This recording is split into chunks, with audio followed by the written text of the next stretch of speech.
ប្រជាជនខ្ញុំភ្ញាក់ផ្អើលបំផុតដែលរដ្ឋាភិបាលសម្រាប់ធ្វើហ្នឹងគឺជាការសម្រេចចិត្តមួយដ៏ក្លាហានបំផុតហើយជាប្រវត្តិសាស្ត្រធ្វើឲ្យយើងរួចផុតពីសម្ពាធពីអ្នកជិតខាងដើម្បីទៅប្រទេសមួយទៀតត្រូវឆ្លងកាត់ជើងរដ្ឋាភិបាលយើងវៃឆ្លាតកម្រិតណាដែលយើងត្រូវទទួលផលប្រយោជន៍អានោះសំខាន់ឬក៏គ្រាន់ណាគេដឹកខូចផ្លូវហើយយើងអាចបានផលប្រយោជន៍អានោះយើងត្រូវគិតឡាវសងខាងគៀបគាត់ដូចទឹកបើផ្ដាល់ផ្លូវមួយទៀតឲ្យគាត់ដើរយើងស្មៃមើលថាតើចរន្តនៃការហូរនៃទំនិញហើយនឹងទេសចរប៉ុណ្ណាប្រសិនបើជាយើងបើកផ្លូវឲ្យគាត់ជន់ជើងសមុទ្រហេតុអីក៏យើងមិនអាចឆ្នៃសម្បត្តិធម្មជាតិទាំងអស់ហ្នឹងទៅជាប្រព័ន្ធដឹកជញ្ជូនហើយមានតម្លៃទាបទៅកសិកម្មគាត់តម្លៃគាត់ប៉ុណ្ណេះតែដល់ពេលដឹកជញ្ជូនថ្លៃកាន់ទៅលើដើមទៅទៀតសូវថ្ងៃគឺថា700ហ្នឹងថោកគឺគាត់ខាតទាំងស្រុងហ្មងរដ្ឋាភិបាលត្រូវគិតថាធ្វើយ៉ាងម៉េចនោះ700ហ្នឹងចំណេញអាហ្នឹងសំខាន់ធ្វើម៉េចយើងជុំនិយាយថាដល់ពី3000បើសិនជាយើងធ្វើទំនប់ទឹកនៅបឹងទន្លេសាបបានយើងនឹងក្លាយទៅជាបឹងចិញ្ចឹមត្រីដ៏ធំជាងគេបំផុតក្នុងពិភពលោកចឹងហើយបានជាតកតងជាមួយនឹងភាពភ្ជាប់នេះយើងភ្ជាប់ពីផ្លូវដែកផ្លូវគោកផ្លូវទឹកផ្លូវអាកាសធ្វើម៉េចឲ្យមាន connectivity ប្រទេសកម្ពុជាក្លាយទៅជា regional hub ដែលភ្ជាប់ពិភពលោកដូចសង្ហបុរីចឹងដូចស្បាមិនមែនជាការសម័យជាចក្ខុវិស័យរបស់រដ្ឋាភិបាល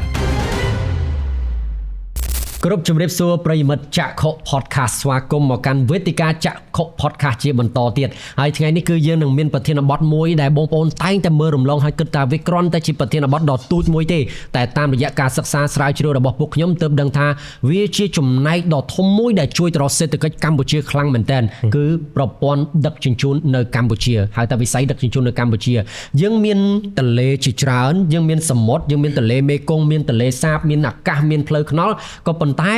តើបញ្ហាប្រឈមនៅត្រង់ណាហេតុអីក៏យើងមិនអាចឆ្នៃសម្បត្តិធម្មជាតិទាំងអស់ហ្នឹងទៅជាប្រព័ន្ធដឹកជញ្ជូនហើយមានតម្លៃទាបទៅព្រោះរងថ្ងៃបងប្អូនដឹងហើយថាកសិកម្មគាត់តម្លៃគាត់ប៉ុណ្ណេះតែដល់ពេលដឹកជញ្ជូនថ្លៃកាន់ទៅលើដើមទៅទៀតអញ្ចឹងប្រធានបទនៅក្នុងថ្ងៃនេះក៏យើងជជែកអំពីបញ្ហាប្រឈមពាក់ព័ន្ធជាមួយនឹងបងដែលនៅក្នុងវិស័យដឹកជញ្ជូនផងដែរហើយនៅក្នុងនោះក៏យើងនឹងព្យាយាមគាស់រំលើងទៅតើសក្តានុពលសម្បត្តិធម្មជាតិរបស់ពួកយើងអាចឆ្នៃកម្រិតណាដើម្បីទាញប្រយោជន៍សេដ្ឋកិច្ចដល់មហិមារឿងដែលសំខាន់យើងតែងតែពឹងផ្អែកនៅប្រទេសជិតខាងក្នុងការដកដង្ហើមនៅការដឹកជញ្ជូនដែលបងប្អូនដឹងហើយថាប្រហែលថ្ងៃមុនគឺអីវ៉ាន់ជាប់គាំងនៅប្រទេសវៀតណាមគឺច្រើនមែនទែនដែលបងប្អូនដឹកជញ្ជូនមកពីប្រទេសចិនតើយើងនឹងពឹងដង្ហើមគេដកដល់ថ្ងៃណាដូច្នេះប្រធានបទថ្ងៃនេះគឺយើងនឹងមានវាគ្មិនពិសេសមែនទែនគឺលោកឈឹមចំណានជំរាបសួរបាទដែលគាត់គឺជាប្រធានសមាគមដឹកអ្នកដំណើរនិងផូស្កាកម្ពុជាហើយជំរាបសួរបងចិត្រាដែលជាអ្នកជំនាញហិរញ្ញវត្ថុហើយនិងធុរកិច្ចនិយាយទៅគឺសិតតែអ្នកជំនាញមែនទែននៅក្នុងប្រធានបទមួយនេះអញ្ចឹងដើម្បីកុំឲ្យខាត់ពេលវេលាខ្ញុំសូមចាប់ផ្ដើមសំណួរទៅបងចិត្រាតែម្ដងបងមើលឃើញតើសក្តានុពលនៃវិស័យដឹកជញ្ជូនគេហៅថាការដឹកជញ្ជូនហ្នឹងនិយមន័យពីបងគិតថាគ្រាន់តែជាការដឹកអីវ៉ាន់ពីមួយកន្លែងទៅមួយកន្លែងតែប៉ុណ្្នឹងទេឬក៏វាមានទំហំធំប៉ុណ្ណាទៅបងក្រុមជើញបាទអរគុណច្រើនយើងនិយាយថាបច្ចេកវិទ្យានៅក្នុងពិភពលោកយើងអភិវឌ្ឍប៉ុន្តែបើទោះបីជាបច្ចេកវិទ្យាអភិវឌ្ឍមិនក៏ដោយមនុស្សនៅតែហូបមនុស្សនៅតែប្រើបាទព្រោះរបស់យើងត្រូវការកាន់ប្រើរកហូបដូច្នេះបើកាលណាយើងត្រូវការរបស់ប្រើហូបមានន័យថាការដឹកជញ្ជូននឹងវាដាច់ខាតត្រូវតែមានបាទมันអាចអាវ៉ាន់នឹងវាហោះមកដោយខ្លួនឯងទោះបីជាមកពីណាក៏ដោយក៏ត្រូវការដឹកជញ្ជូនដូច្នេះវិស័យដឹកជញ្ជូនទៅមុខប្រហែលសតវត្សទៀតក៏អត់ចោលបានដូច្នេះប៉ុន្តែយើងត្រូវច្នៃវាថាធ្វើម៉េចដើម្បីឲ្យថ្លៃដើមនោះវាទាបខ្ញុំលើកឧទាហរណ៍មួយថាគ្រាន់តែគេមានគេចង់ដឹកអាវ៉ាន់ពីបឹងស្នោនេះទៅផ្លូវហាណូយគាត់ថ្លៃដឹក 20000 រៀលបាទហើយជិះបើអាវ៉ាន់ហ្នឹងវាតែ 4000 ហើយបើថ្លៃដឹក 20000 រៀលយើងសម័យមកតែវាទៅជាប្រហែលដែរវាមិនទៅ 24000 ទេទៅអត់វាចឹងអាថ្លៃដឹកវាថ្លៃជាងអាថ្លៃអាទំនិញនឹងទៀតចឹងយើងត្រឡប់មកសេដ្ឋកិច្ចវិញព្រោះតែវាមានសារៈសំខាន់មិនដោយសារតែខ្ញុំនិយាយមុនហ្នឹងថាទំនិញហើយនឹងម្ហូបអាហារមិនអាចអត់បានទេត្រូវតែរត់ដូច្នេះហើយវាត្រូវការដឹកជញ្ជូនពីមួយកន្លែងទៅមួយកន្លែងចឹងប្រសិនបើជាការដឹកជញ្ជូនរបស់យើងអត់មានប្រសិទ្ធភាពឬក៏ប្រសិទ្ធភាពទាបវាធ្វើឲ្យคล้ายទៅជាថ្លៃដើមដ៏ខ្ពស់នៃកំណើននៃចំណូលសេដ្ឋកិច្ចអូខេហើយនៅស្រុកខ្មែរយើងមានបញ្ហាយ៉ាងម៉េចនៅស្រុកខ្មែរយើងតាមការសិក្សាគឺថាគ្រាន់តែថ្លៃដឹកជញ្ជូនស្មើលើសពី 15% នៃ GDP នៃចំណូលផលជាតិសរុបបាទ 15% ជំនាញន័យថាអាវ៉ាន់$100គ្រាន់តែថ្លៃដឹក5-10រៀលបាទប៉ុន្តែនៅក្នុងសម្រចនាសម្ព័ន្ធនៃសេដ្ឋកិច្ចយើងមានទំនិញផងយើងមានសេវាកម្មផងគេរាប់បូកបញ្ចូលគ្នាហើយស្រុកខ្មែរយើងចាត់ទុក50ចុះបាទអញ្ចឹងមានន័យថាទំនិញ$50គ្រាន់តែថ្លៃដឹកជញ្ជូន5-10រៀល ហើយដល់ខ្ញុំនិយាយ$50ពីព្រោះសេវាកម្មយើងអត់ដឹកទេបាទសេវាកម្មយើងអត់ដឹកទេយើងដឹកតែទំនិញទេអញ្ចឹងទំនិញ$50ថ្លៃដឹកជូន$5អត់ហើយយើងសេដ្ឋកិច្ចរីកចម្រើនមិនរួចយើងទៅប្រកួតប្រជែងជាមួយគេមិនរួចដូចបញ្ញានិយាយមុនហ្នឹងអញ្ចឹងដល់ពេលតម្លៃដឹងជូនហ្នឹងវាធ្វើឲ្យថ្លៃដើមនៃកសិកម្មហ្នឹងវាខ្ពស់ដល់ពេលយើងទៅទីផ្សារហ្នឹងយើងប្រកួតមិនឈ្នះទេអូខេក៏ប៉ុន្តែបើយើងគិតមើលទៅយើងនិយាយពីភូមិសាស្ត្រស្រុកខ្មែរវិញប្រទេសយើងទូចទេយើងមិនតែទូចទេប្រទេសយើងមានរៀងប្រហែលដូចជា4ជ្រុងវាអត់សប៉ែតអត់អីដូចប្រទេសគេដែលមួយចំនួនដូចវៀតណាមហ្នឹងឃើញវាតុងវាវែងអញ្ចឹងទៅវាធ្វើពីចុងទៅដើមវាឆ្ងាយអញ្ចឹងតាមពិតទៅការដឹងជូនស្រុកខ្មែរយើងគួរតែមិនពិបាកពេកទេបាទហើយយើងមានធម្មជាតិមួយគឺយើងមានទន្លេមេគង្គមួយហូរកាត់ទីប្រទេសយើងមានបឹងទន្លេសាបមួយប៉ុណ្ណាណីដែលធំជាងថានៅក្នុងអាស៊ីអាគ្នេយ៍បាទវាគួរតែជាអ្វីដែលថាមានផលប្រយោជន៍ក៏ប៉ុន្តែការមានទន្លេយើងមានទន្លេហ្នឹងហើយយើងមានស្ទឹងមានព្រែកប្រព័ន្ធតាមរបស់វាមិនអញ្ចឹងបាទវាផ្ដល់ផលប្រយោជន៍មួយធំជាងគេបំផុតគឺផ្ដល់ទឹកឲ្យកសិកម្មបាទដែលពីដើមហ្នឹងយើងរីកចម្រើនដោយសារតែវាក៏ប៉ុន្តែវាផ្ដល់គុណវិបត្តិមួយវិញដោយសារតែយើងមានប្រព័ន្ធស្ទឹងប្រព័ន្ធច្រើនពេកយើងត្រូវសង់ស្ពានដូច្នេះធ្វើឲ្យអាហ្នឹងគឺជាគុណវិបត្តិមួយវិញមានន័យថាយើងត្រូវតែសង់ចាយលើហេដ្ឋារចនាសម្ព័ន្ធយើងចាយលើហេដ្ឋារចនាដើម្បីភ្ជាប់គ្នាបានអូខេក៏ប៉ុន្តែរាជរដ្ឋាភិបាលមកទល់ថ្ងៃនេះបានធ្វើការងារជាច្រើនមែនតើហើយយើងមើលឃើញថាប្រទេសរបស់យើងបានភ្ជាប់គ្នា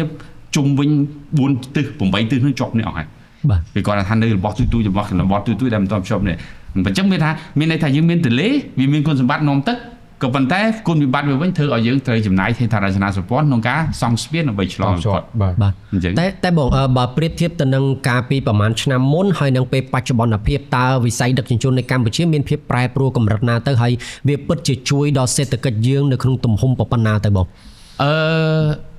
ការភ្ជាប់បច្ចុប្បន្នភាពគឺយើងមានស្ពានឧទាហរណ៍ដូចស្ពាននៅទន្លេសេកុងដែលពីដើមឡើងតំបន់ទាំងពីរហ្នឹងគឺมันអាចភ្ជាប់គ្នាបានទេហើយបើចង់ជិះវៀងរហូតមកដល់ពេញឡើងត្រឡប់មកវិញពីស្ទឹងត្រែងហ្នឹងដើម្បីទៅដល់ព្រះវិហារវិញតែលើបានភ្ជាប់ហើយស្ពានក្រូចឆ្មាដែលស្ទឹងស្រង់ហ្នឹងក៏បានភ្ជាប់នេះហើយអញ្ចឹងស្ពានកន្លែងមួយចំនួនបានភ្ជាប់នេះឃើញច្រើនណាស់ហើយយើងមានស្មួយតែផ្លូវយើងពីពោធិ៍សាត់ទៅកោះកុងភ្ជាប់នេះបានអញ្ចឹងវាចង់និយាយទៅប្រទេសយើងហ្នឹងវារឿងជាប់គ្នាបានច្រើនណាស់អញ្ចឹងវាមានការកើនឡើងវាមានការប្រសើរឡើងក៏ប៉ុន្តែវាប្រសើរអត់ទាន់ដល់កម្រិតអ្នកវិនិយោគភាគច្រើននៅតែមានបញ្ហាតែដូចតាក់ទងខ្ញុំលើកឧទាហរណ៍មួយដលូមីគឺជាផលិតផលមួយដែលមានតម្លៃថោកបាទថោកមែនទែនហើយតម្លៃថោកហើយទំហំវាធំមានន័យថាមៀតវាធំបាទអញ្ចឹងយើងដឹកបានមួយកុងតឺន័រឧទាហរណ៍មួយកុងតឺន័រទម្ងន់វាអត់ធ្ងន់ប៉ុន្មានទេប៉ុន្តែយើងដឹកបានគឺតែប្រហែលតោនទេបាទហើយយើងសម្បែងមើលថ្លៃដើមវាទូចមួយផុតហើយយើងដឹកឡានប្រហែលតោនហើយយើងដឹកចង្អាយរាប់រយគីឡូសួរថ្លៃដើមទៅណាហើយយើងប្រកួតមិនឈ្នះគេដូច្នេះវានៅតែជាបញ្ហាប្រឈមដដែលដោយសារតែភាពភ្ជាប់ហើយនិងភាពសម្បូរបែបនៃការបំឈប់បាយនៅដឹកជញ្ជូនមិនទាន់ដល់កម្រិតហើយគឺជារឿងដំណឹងល្អមួយដែលរដ្ឋាភិបាលសម្រេចចិត្តទោះបីជាមានការជំទាស់ខ្លាំងឬក៏មានការទីទានខ្លាំងរឿងProject Funon បាទប៉ុន្តែព្រោះ Project Funon ខ្ញុំបានឃើញតាំងពី15ឆ្នាំមុនខ្ញុំញាក់ប៉ាល់បំផុតដែលរដ្ឋាភិបាលសម្រេចធ្វើហ្នឹងអូខេអញ្ចឹងមានន័យថាគឺជាការសម្រេចចិត្តមួយដ៏ក្លាហានបំផុតហើយជាប្រវត្តិសាស្ត្រធ្វើឲ្យយើងរួចផុតពីសម្ពាធពីអ្នកជិតខាងអានេះយើងនិយាយត្រង់ជាយ៉ាងខាងគេដកសារសម្ដេចបាទបើយើងមិនទេយើងនៅចេញចូលតាមគេទៅចង់យើងត្រូវមើលមុខគេបន្តិចដែរមើលគេបាទមើលមុខគេបន្តិចដែរបើមានបើគេណាគេអត់សុបាយចិត្តគេថាមកសុំឆែកសិនហើយគាត់ថាសុំឆែកដូចពេជ្រនិយាយមិនអញ្ចឹងសុំឆែកហើយទំនិញមួយចំនួនតែយឺត3ថ្ងៃមកបន្លែចាប់បាត់បានលួចតិចចាប់លួចហើយអាហ្នឹងក៏មិនហើយគិតរឿងបញ្ហាផ្សេងទៀតអូមិនថាគេត្រូវតែទិញមកធ្វើគម្រោងហើយយឺត3ថ្ងៃខាតអស់ប្រហែលណាជឿតមកអញ្ចឹងគឺវាមានចឹងហើយបានជាគឺរដ្ឋាភិបាលប្រជាពលរដ្ឋខ្មែរទាំងអស់ដាច់ខាតគួរតែគ្រប់គ្រងជាមួយនឹងប្រជាពលរដ្ឋពីព្រោះគឺជាដំហឹងសេដ្ឋកិច្ចមួយដែលយើងគឺជាប្រវត្តិសាស្ត្រដែលយើងត្រូវតែមានបាទអរគុណបងចិត្រានេះជាទស្សនៈរបស់បងចិត្រាដែលបានមើលឃើញហើយខ្ញុំសូមងើបទៅលោកពូចំណានម្ដងតាមការអង្កេតរបស់បងណាតើបងយល់ឃើញយ៉ាងម៉េចដែរស្ថានភាពបច្ចុប្បន្ននៃប្រព័ន្ធដឹងជូននៅក្នុងស្រុករបស់យើងគ្រប់ប្រជែងបងបាទអរគុណនេះបានមានកិត្តិយសមកទៅជែកគ្នា podcast រឿង វិស័យដឹកជញ្ជូននៅកម្ពុជាវិស័យដឹកជញ្ជូនប្រធានបទវិស័យដឹកជញ្ជូនបន្តែវាវិស័យដឹកជញ្ជូនវាមានច្រើន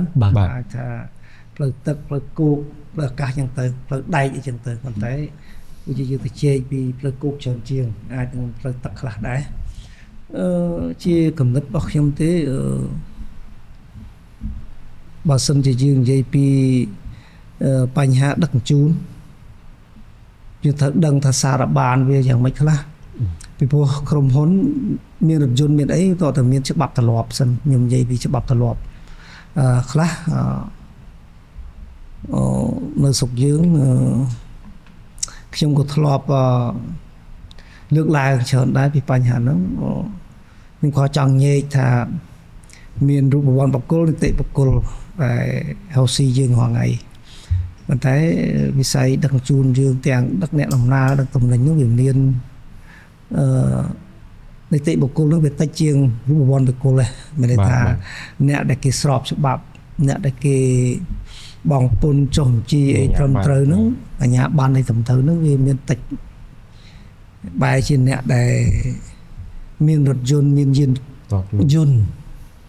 4-5 គ្រឿង 10 គ្រឿងអ្នកខ្លះរហូតដល់50 គ្រឿងអត់បានទៅចុះបញ្ជីបើកក្រុមហ៊ុនអីចឹងទៅអត់ស្របតាមច្បាប់គតិយុត្តគេហៅស៊ីបានគេអាចហៅស៊ីបានហើយក៏ខ្ញុំរំលឹកថាមុននឹងចូលប្រធានបទវិស័យដឹកជញ្ជូនដោយសារខ្ញុំនៅនឹងដែរបាទcũngដឹងរឿងនឹងខ្លះដែរដូច្នេះរដ្ឋាភិបាលទាមទារឲ្យរដ្ឋាភិបាលត្រូវទៅកែតម្រង់ទៅធ្វើការងារហ្នឹងប៉ុន្តែបច្ចុប្បន្ននេះដូចជាមានក្រសួងពាក់ព័ន្ធច្រើនដូចជាក្រសួងសាធារណការលោកបានប្រឹងប្រែងធ្វើការងារនឹងច្រើនដែរប៉ុន្តែដូចវាមិនទាន់គ្រប់ជ្រុងជ្រោយនៅឡើយដោយសារអីយើងនិយាយបែបនេះវាពាក់ព័ន្ធនឹងការប្រគល់ប្រជែងស្មារតីគ្នាហើយធម្មតាទេដែលយើងចុះបញ្ជីត្រឹមត្រូវចំណាយយើងខ្ពស់ដោយលោកចត្រាលោកជំនាញខាងសេដ្ឋកិច្ចដឹងបាទរញវត្ថុហ្នឹងគឺដឹងហើយមានថាអូថាក្រុមហ៊ុន A មួយគាត់ចុះបញ្ជីពេលដែលចុះបញ្ជីមានអាជ្ញាប័ណ្ណគឺមានកាតព្វកិច្ចបាទត្រូវតែបងមានកាតព្វកិច្ចច្រើនបាទហើយបែរជាអ្នកផ្សេងគាត់មានឡានបុត10ដែរហើយគាត់អត់ចុះបញ្ជីហើយគាត់អាចរកស៊ីបាននេះអាកន្លែងនេះសំខាន់មិនស្មើភាពគាត់តែប៉ុណ្្នឹងយើងខុសគ្នាបាត់ហើយខុសមិនទៅបងកន្លែងហ្នឹងអាចរំលឹកបន្ថែមបានមានន័យថាពេលដែលយើងចុះបញ្ជីយើងមានកាតព្វកិច្ចគាត់អត់ចុះបញ្ជីមិនមានកាតព្វកិច្ចអត់ផងអានេះតម្លៃវាខុសគ្នាបាត់នៃការដឹកជញ្ជូនវាខុសគ្នាបាត់តែមានកាតព្វកិច្ចមានន័យថាចំណាយច្រើនខ្ញុំអាចឆ្លើយត្រង់មកបើសិនជាក្រុមហ៊ុនចុះបញ្ជីគាត់ត្រូវជាមួយនឹងអត្រាបងពុនលើអត្រាបន្ថែម 10% ហើយដល់ពេលក្រុមហ៊ុនអត់ចុះបញ្ជីគាត់អត់ចាំបាច់គាត់អត់ត្រូវបង់ 10% ទេអញ្ចឹងគាត់លក់ថោកជាង 10% គាត់នៅឈ្នះគាត់បាទអានេះនិយាយសម្ញបាទអូខេហ្នឹងហើយអរគុណលោកចាស្រាបន្ថែមណាប៉ុន្តែតួលេខឃើញច្បាស់តួលេខនិយាយគ្រប់យ៉ាងបាទដូចជាសាមញ្ញទេហ្នឹងយើងមិនពិបាកគិតពេកទេគាត់ថាអ្នកចុះបញ្ជីជាប់កាតព្វកិច្ចទៅប៉ុណ្ណឹងគ្រប់គ្រាន់ណាមានថាគឺចំណាយច្រើនហើយអ្នកអត់ចុះបញ្ជីស្ទើរតែគ្មានចំណាយតែម្ដងអានឹងមួយដែលហើយមួយទៀតខ្ញុំចង់រំលឹកថាយើងជាក់ស្ដែងឧទាហរណ៍ថាក្រុមហ៊ុន A គាត់មានរថយន្តដឹកអ្នកដំណើរចេញពីភ្នំពេញទៅសៀមរាបបាទគាត់អាចលក់រថយន្តគាត់អាចលក់អាច$20អីចឹងទៅថា$20ចាស់ឧទាហរណ៍ណាសេវាកម្មរបស់គាត់ហ្នឹងគឺ$20ពីព្រោះសេវាវាអត់ដូចគ្នាទេរថយន្តដូចគ្នាប៉ុន្តែសេវាផ្សេងគ្នាតែជាតម្លៃគឺផ្សេងគ្នាដែរហើយអតិថិជនក៏ទទួលបានសេវាផ្សេងគ្នាដែរបាទយើងសន្មត់ថា$20បាទគាត់ជាក្រុមហ៊ុនចុះបញ្ជីមានអាជ្ញាប័ណ្ណត្រឹមត្រូវគាត់គិតទូទាត់ទៅ break even point ចំណុចស្រង់ដើមរបស់គាត់គិតថាអាច$20បានប៉ុន្តែមានក្រុមហ៊ុន A មួយសំទោសក្រុមហ៊ុន B មួយមិន A ឥឡូវ B បាទគាត់ដឹកជញ្ជូនដែរប៉ុន្តែគាត់ដាក់ឈ្មោះក្រុមហ៊ុនកខគាត់ទៅចុះបញ្ជីអត់មានអាជ្ញាប័ណ្ណទេបាទគាត់លក់តែ5តោភាពបានបាទលក់5តោភាពក៏បានក៏អត់មានចំណាយទេហើយចុងការចំណតគ្មានទៀតផងបាទហើយតកងឡានទៅខ្លួនគាត់អីឡានអីទៅខ្លួនគាត់អីចឹងទៅហើយគាត់លក់បានអាហ្នឹងសាមញ្ញទេបាទសាមញ្ញទេហ្នឹងគាត់ថាភាពខុសគ្នាគ្រាន់តែថាក្រុមហ៊ុនមួយមានការចុះបញ្ជីក្រុមហ៊ុនមួយទៀតអត់ចុះបញ្ជីតែប៉ុណ្ណឹងcũngជាការ គិតឃើញថាវាខុសគ្នាមួយទៀតខ្ញុំលើកខ្លីថាបច្ចុប្បន្នភាពទាំងដឹកអ្នកអំណើដឹកទំនិញក្រុមហ៊ុនដែលគេបានចុះបញ្ជីមានអាជ្ញាប័ណ្ណណាអូស៊ីចំនួនរថយន្តយានយន្តរបស់គេនឹងតិចជាងចំនួនយានយន្តដែលគេនៅក្រៅបញ្ជីក្រៅប្រព័ន្ធបាទយើងថាក្រៅប្រព័ន្ធចុះប៉ុន្តែកម្រិតគាត់បើមិន SME គឺកម្រិតគាត់ធំតែក្រៅប្រព័ន្ធបាទប៉ុន្តែក្រៅប្រព័ន្ធអត់ចុះបញ្ជីយើងគ្រាន់តែមុតប៉ុណ្ណឹងយើងពិបាកណាស់ទៅហើយយើងស្អីទៅប្រកួតប្រជែងជាមួយគេហើយអ្នកវិនិយោគនៅក្នុងស្រុកក៏ដីនៅក្រៅស្រុកដីគេចង់មកស៊ីនៅស្រុកខ្មែរបោះវិនិយោគគេត្រូវការក្រុមហ៊ុនដែលមានអាជ្ញាប័ណ្ណត្រឹមត្រូវដែលចុះបញ្ជីត្រឹមត្រូវជាទូទៅដែលខ្ញុំធ្លាប់ដឹងយ៉ាងហោចណាស់ពួកគាត់អាចឈរជាងនៅលើទីផ្សារ3ឆ្នាំឡើងទៅដែរបានគេចាត់ទុកថាក្រុមហ៊ុននឹងអាចទៅជែកគ្នាបានហើយចុះបើសិនជាអ្នកចុះបញ្ជីនឹងវាយ៉ាប់ជាងអ្នកអត់ចុះបញ្ជីទៅធ្វើមិនទៅហៅ brand ទៅហៅស្អីក្រុមហ៊ុនដែលមានស្តង់ដារជាមិនកើតបើបែបចឹងនេះជាទស្សនៈខ្ញុំទៅវិញគាត់ថាជាផ្លូវច្បាប់ទេណាអានឹងវាខុសគ្នាបាទខ្ញុំចាប់អារម្មណ៍កន្លែងបងលើកថាតាមការអង្កេតហ្នឹងអាក្រុមហ៊ុនដែលវានៅក្រៅប្រព័ន្ធឬមិនបានចុះបញ្ជីអាជ្ញាប័ណ្ណត្រឹមត្រូវនោះវាមានទំហំវាចង់ធំក្រុមហ៊ុនដែលមានអាជ្ញាប័ណ្ណទៅទៀតប៉ុន្តែសំណួរថាហេតុអីបានគាត់អាចប្រតិបត្តិការនៅក្នុងក្រៅប្រព័ន្ធហ្នឹងបានតើយើងអត់មានអំណាចណាមួយចាប់បង្ខំឲ្យគាត់ឲ្យត្រូវតែចុះបញ្ជីយកអាជ្ញាប័ណ្ណដើម្បីប្រតិបត្តិការទៅលើបេសកកម្មរបស់គាត់ទេឬក៏យ៉ាងម៉េចបងសូមក្រុមជិះអរគុណសំណួរនេះសំណួរល្អមែនទែនយើងអាចឆ្លើយសំណួរនឹងបានយើងទៅមើលច្បាប់ផ្លូវច្បាប់សិនតើច្បាប់នោះគេសរសេររបៀបយ៉ាងម៉េចបាទដូចជាច្បាប់ពាណិជ្ជកម្មវាច្បាស់មានន័យថាគេនិយាយដូចជាទលំទលាយមែនទែនហើយច្បាប់នឹងយូរឆ្នាំមកហើយថាកៅជាងណាមានន័យថាបុគ្គលឲ្យតែរកស៊ីទទួលទានធ្វើពាណិជ្ជករធ្វើពាណិជ្ជកិច្ចដែលមានគោលបំណងរកប្រាក់ចំណេញត្រូវទៅចុះបញ្ជីបាទមានន័យចឹងយើងរកស៊ីប៉ុណ្ណាក៏ដោយក៏ត្រូវទៅចុះបញ្ជីដែរច្បាប់មានហើយប៉ុន្តែសប្តាហ៍ថ្ងៃគឺការអនុវត្តទេអត់ទាន់បានពេញលេញប៉ុន្តែច្បាប់ខ្ញុំមើលទៅស្រុកយើងច្បាប់ល្អហើយចំណុចខ្លះក៏ល្អជាងប្រទេសគេទៀតផងខ្ញុំអាចនិយាយថាអាចល្អជាងប្រទេសដទៃដែលជាគ្រូរបស់យើងទៀតផងចំណុចខ្លះណាមេត្រាខ្លះចំណុចខ្លះហើយចំណុចខ្លះក៏យើងនៅខ្វះខាតប៉ុន្តែខ្ញុំទទួលស្គាល់ម្ដងថ្ងៃនេះស្រុកយើងគឺមានច្បាប់ច្រើនដែលអាចអនុវត្តប្រតិបត្តិបានហើយម្នាក់ឲ្យទៅគ្រប់ច្បាប់គឺដើរលឿនតែម្ដងដើរលឿនហើយរាល់ថ្ងៃមានបញ្ហាដោយសារភាគច្រើនអត់សូវគ្រប់ច្បាប់តែយើងគ្រប់ច្បាប់វាស្អីក៏វាល្អដែរនេះសាមញ្ញទេអញ្ចឹងមានន័យថាគាត់មិនគោរពតាមមាត្រដ្ឋានដែលចងឬក៏យ៉ាងម៉េចបងមានន័យថាយើងអាចនិយាយបានថាបើសិនជាគេរកស៊ីយូរហើយយើងអាចនិយាយថាគេអ្នករកស៊ីនឹងចង20ឆ្នាំជាងនេះដូច្នេះគេអាចរកស៊ីបានគេទៅបន្តទៅបាទ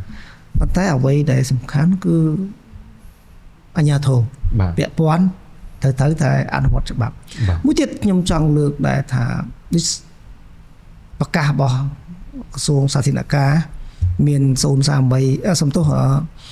អូខេ038ក៏មានហើយ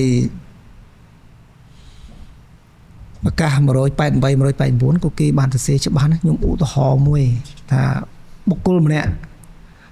គាត់ចង់រកស៊ីដឹកជញ្ជូនអ្នកដំណើរឬក៏ទំនិញប៉ុន្តែផ្ទះគាត់នៅខេត្តតាកែវគាត់មានមួយគ្រឿងរថយន្តរបស់គាត់15កៅអីឬក៏20កៅអីមួយគ្រឿងគាត់ចង់ដឹកជញ្ជូនអ្នកដំណើរបុគ្គលម្នាក់ទៀតគាត់មានរថយន្ត2តោនកន្លះឬ3តោនគាត់មានរថយន្តគាត់ចង់ប្រកបមុខរបរដឹកជញ្ជូនបាទច្បាប់ពីចង្អុលបង្ហាញច្បាស់ណាបើសិនជាគាត់ចង់ប្រកបមុខរបរដឹកជញ្ជូនអ្នកដំណើរនិងទំនិញបើសិនជានៅក្នុងអំឡុងខេត្តទឹកដីខេត្តតាកែវហ្នឹងគាត់ទៅចុះបញ្ជីនៅខេត្តតាកែវបាទខេត្តតាកែវដូច្នេះគេមានច្បាប់គេចុកអល់បង្ហាញអញ្ចឹងដូច្នេះអាជ្ញាធរអនុវត្តអញ្ចឹងទៅបានមួយទៀតតែខ្ញុំអូស៊ីយូហើយ 4-5 ឆ្នាំមានការរីកចម្រើនខ្ញុំទៅការទិញឡានថែមអីចឹងទៅហើយអតិជនរបស់ខ្ញុំឆ្លងខេត្តឆ្លងអីទៀតតើនីតិវិធីយ៉ាងម៉េចទៀតគឺគេឲ្យទៅចុះបញ្ជីនៅអគ្គនាយកដ្ឋានដូច្នេះយើងអាចដឹកតាមគ្រប់ខេត្តក្រុងបានឃើញអត់ទំនិញបានមានន័យថាការចុះបញ្ជីវាមានប្រយោជន៍ ហើយថ្មីនេះគោខ្ញុំមើលឃើញរដ្ឋាភិបាលគោជំរុញការងារនឹងដែរហើយជាពិសេសដូចជាថ្មីដូចជាចែកយុទ្ធសាស្ត្រពន្ធដារគាត់បានផ្សព្វផ្សាយទៅលើប្រជាពលរដ្ឋដែលជា SME តូចអ្នករកស៊ីតូចតាចឲ្យទៅចុះបញ្ជីប៉ុន្តែគាត់អត់ជាប់កាតព្វកិច្ចទេបាទគោលដៅគាត់បានផលប្រយោជន៍ពីរដ្ឋាភិបាលគឺបង្ហាត់បង្រៀនគាត់អាតូចហ្នឹងឲ្យទៅជាអាធំបាទជាស្តាបាទជាដើម្បីចង់អាធំបានតើតើមានអាតូចហ្នឹងបើយើងអត់ចេះអត់យល់ទេទៅចុះបញ្ជីគេនឹងបង្រៀនយើងថារបៀបរកស៊ីយ៉ាងម៉េចអាចទៅជាធ្វើផែនការអាជីវកម្មអញ្ចឹងទៅដើម្បីឲ្យគាត់ដឹងថារបៀបគាត់រកស៊ីយ៉ាងម៉េចអានេះទាញមកវិញថារៀងជ្រៅតិចដើម្បីឲ្យការដឹកជញ្ជូននៅវារលូនដែលយើងទៅជែកគ្នាខាងមុខទៀតយើងត្រូវដឹងថាពីដើមមកទៅធ្វើយ៉ាងម៉េចអរគុណបាទខ្ញុំសុំសួរបងមួយទៀតបើយើងដាក់ខ្លួនយើងទៅជាអ្នករត់តាក់ស៊ីម្នាក់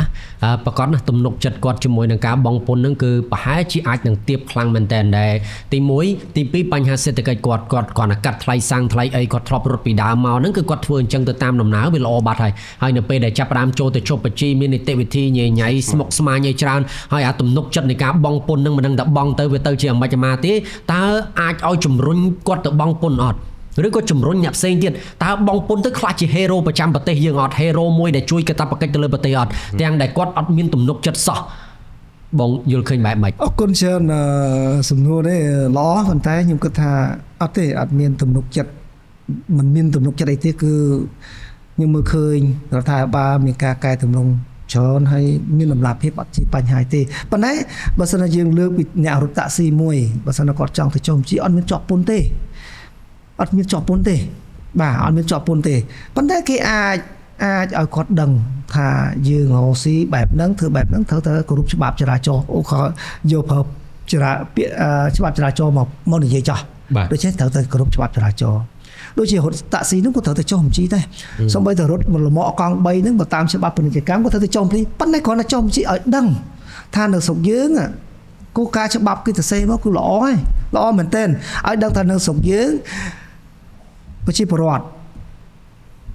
ធ្វើការនៅផ្នែកណាខ្លះប្រមាណភាគរយប្រមាណអ្នកក្នុងន័យចឹងឯងឧទាហរណ៍ថាអូរត់ស៊ីរត់តាក់ស៊ីពីខេត្តមួយទៅខេត្តមួយមានប្រមាណអ្នកក្នុងន័យចឹងគាត់រត់ស៊ីមានរមាក់កង់3មានប្រមាណអ្នកក្នុងន័យអញ្ចឹងទេហើយយើងគាត់រត់ស៊ីដូចជាកាត់សក់កាត់អីមានប្រមាណអ្នកមានប្រមាណតូបក្នុងន័យតែប៉ុណ្្នឹងទេប៉ុន្តែដូចអត់មានជាប់កាតព្វកិច្ចអីទាំងអស់ហើយគេទៅបង្រៀនយើងថែមទៀតមានន័យអញ្ចឹងបានន័យថាមកដល់ម៉ោងនេះខ្ញុំគាត់ថាអ្វីក៏វាល្អមែនតើបញ្ហាតម្លាភាពបញ្ហាពន្ធនៅហ្នឹងគឺមិនជាបញ្ហាទេសំខាន់គឺឲ្យតែយើងត្រឹមត្រូវបាទអរគុណចង់បកទៅបងចិត្រាវិញដោយសារតែបងមើលឃើញថាតើហេតុអីបានវិស័យដឹកជញ្ជូនវាថ្លៃជាងគេម្លេះហើយបើប្រៀបធៀបទៅអាតម្លៃដើមនៃកសិកម្មយើងហ្នឹងណា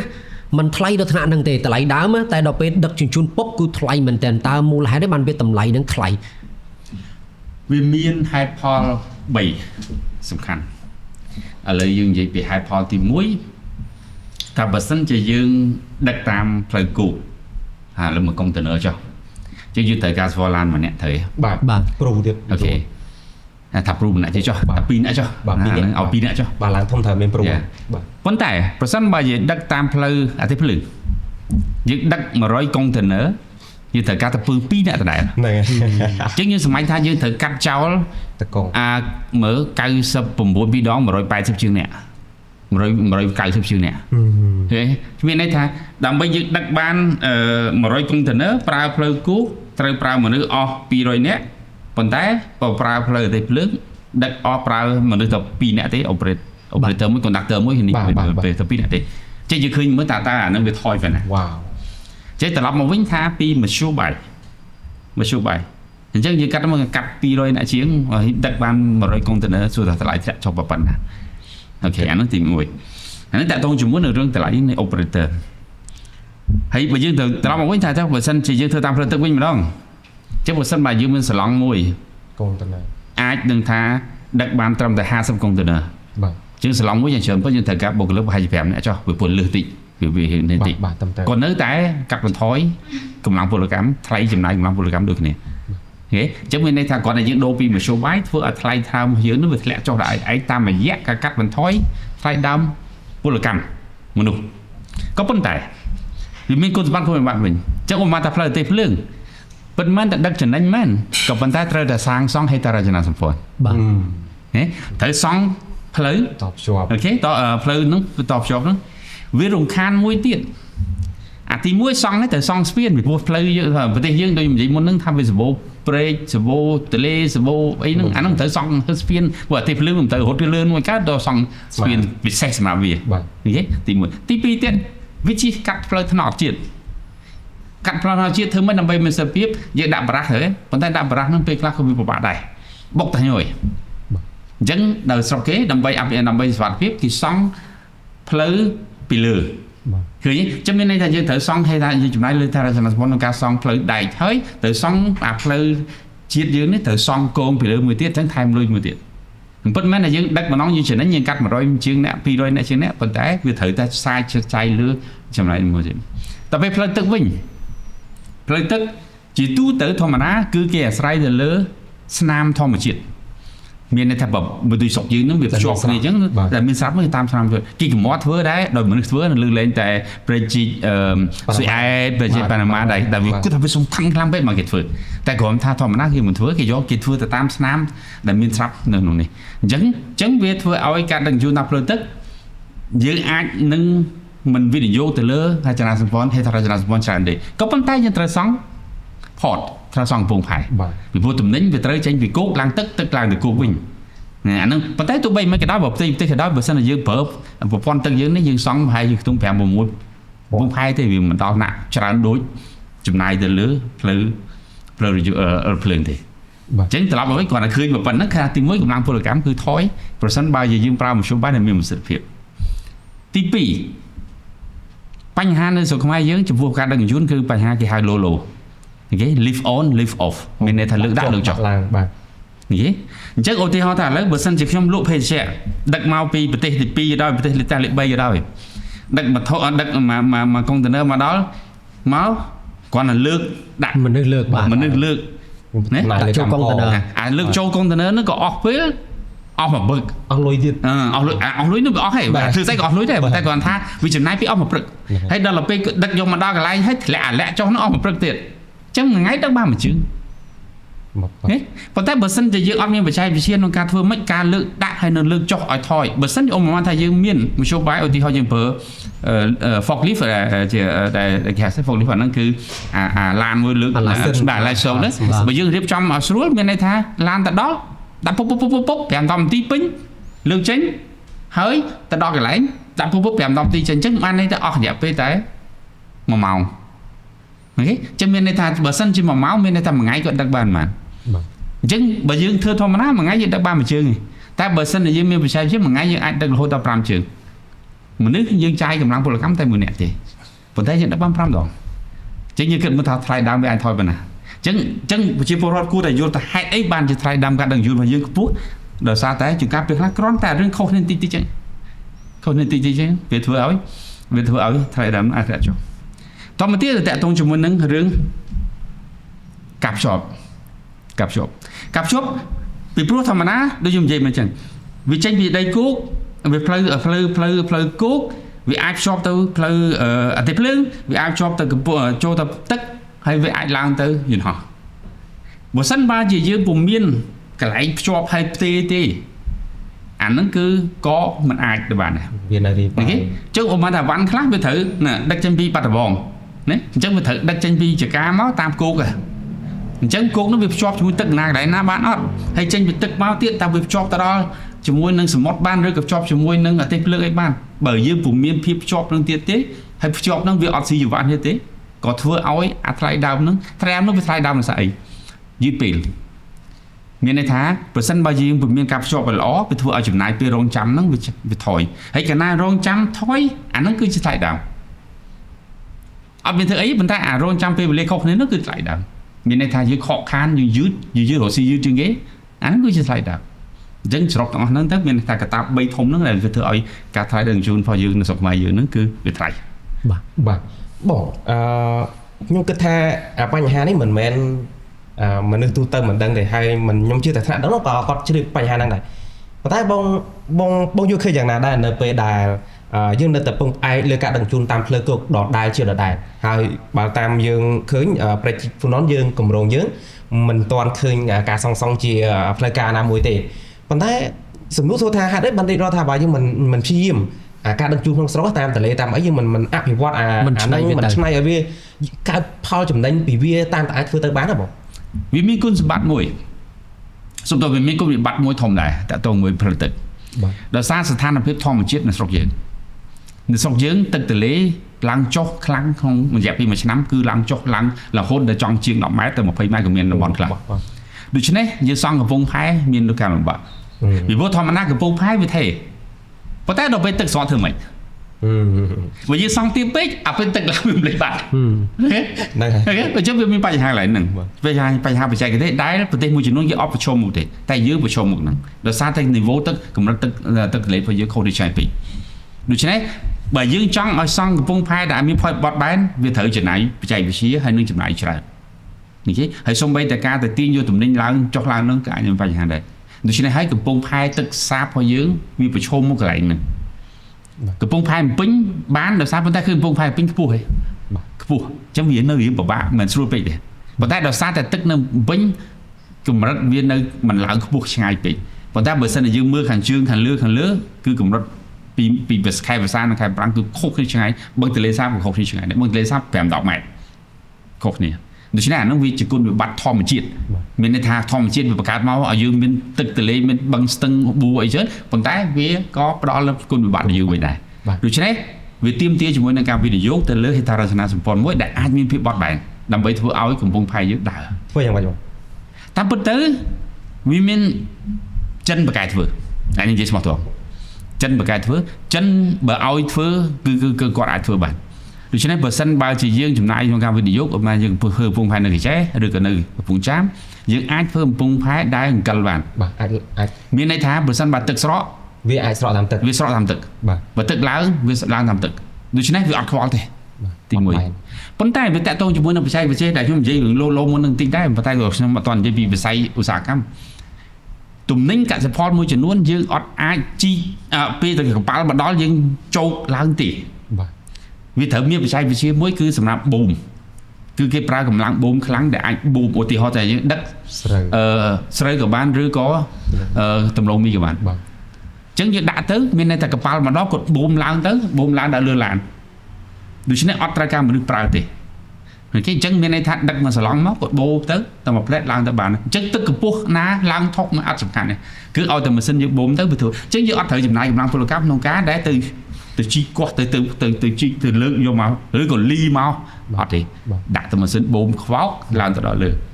បាទអញ្ចឹងវាធ្វើឲ្យអាចល័តនេះចល័តពីមធ្យោបាយមួយទៅមធ្យោបាយមួយនេះវាធ្វើឲ្យថយថ្លៃដើមអានឹងក៏វាជួយថយដែរហើយសួរតើបច្ចេកវិទ្យានោះមានគេមានហើយក្នុងពិភពលោកហ្នឹង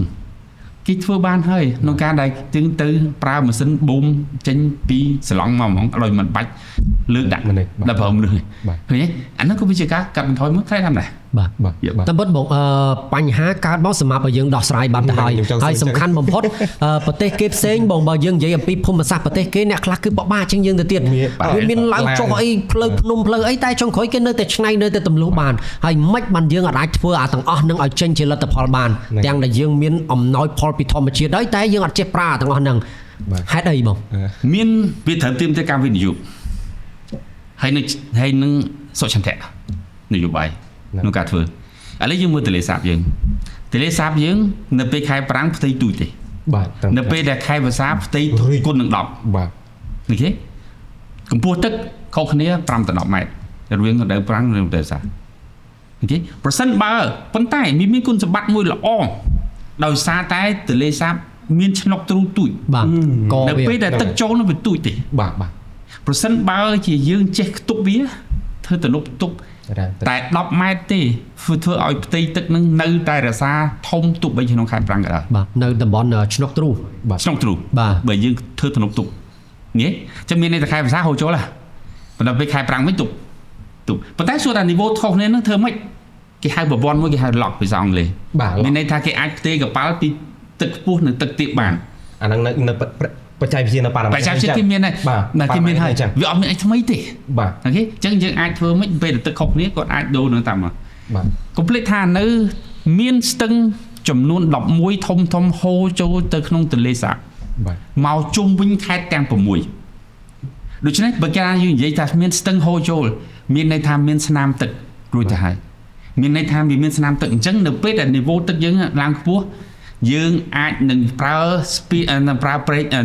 ស្នាមទឹកទាំងនោះនេះធ្វើជាផ្លូវឲ្យកប៉ាល់ចូលទៅដល់ហើយយើងអាចសង់កំពង់ផែនៅគៀកផ្លូវជាតិបាទហេខ្ញុំបានសិក្សារួចហើយតើចំណេញប្រហែលគីឡូពីសៀមរាបមកដល់ពោធិ៍សាត់ប្រសិនបើជីតាមផ្លូវទឹកតែប្រហែលជាដូចជាបើខ្ញុំអត់ចាំតួលេខប្រហែលជា70-80គីឡូទេប៉ុន្តែបើសិនជីតាមផ្លូវគោកត្រូវខាតអស់140គីឡូ 140 តើអស់នេះសម័យមើលថាតើវាចំណេញប៉ុណ្ណា បាទ ហ្នឹងដល់បើសិនបើជាយើងប្រើទន្លេសាបហ្នឹងយើងធ្វើសង់តែ4កំពង់ផែទេ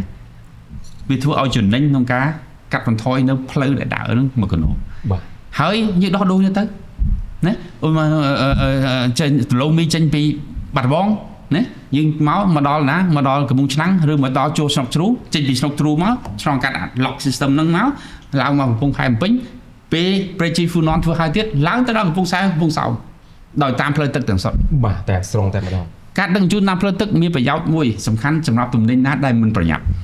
បាទ ឧទាហរណ៍ស៊ីម៉ង់ខ្សាច់គ្រោះវាអត់ត្រូវការប្រញាប់ទេបន្លែទេមកយើងអត់បានសម្ភារបំពាក់អីអានោះសម្ភារបំពាក់អាចនឹងមានពេលវេលាប្រញាប់ព្រោះ customer គាត់កំងលឿនពេកទៅគាត់អាចលឿនប៉ុន្តែអាទំនិញមួយចំនួនដែលយើងអត់ត្រូវការពេលវេលាប្រញាប់អានឹងយើងដឹកតាមផ្លូវទឹក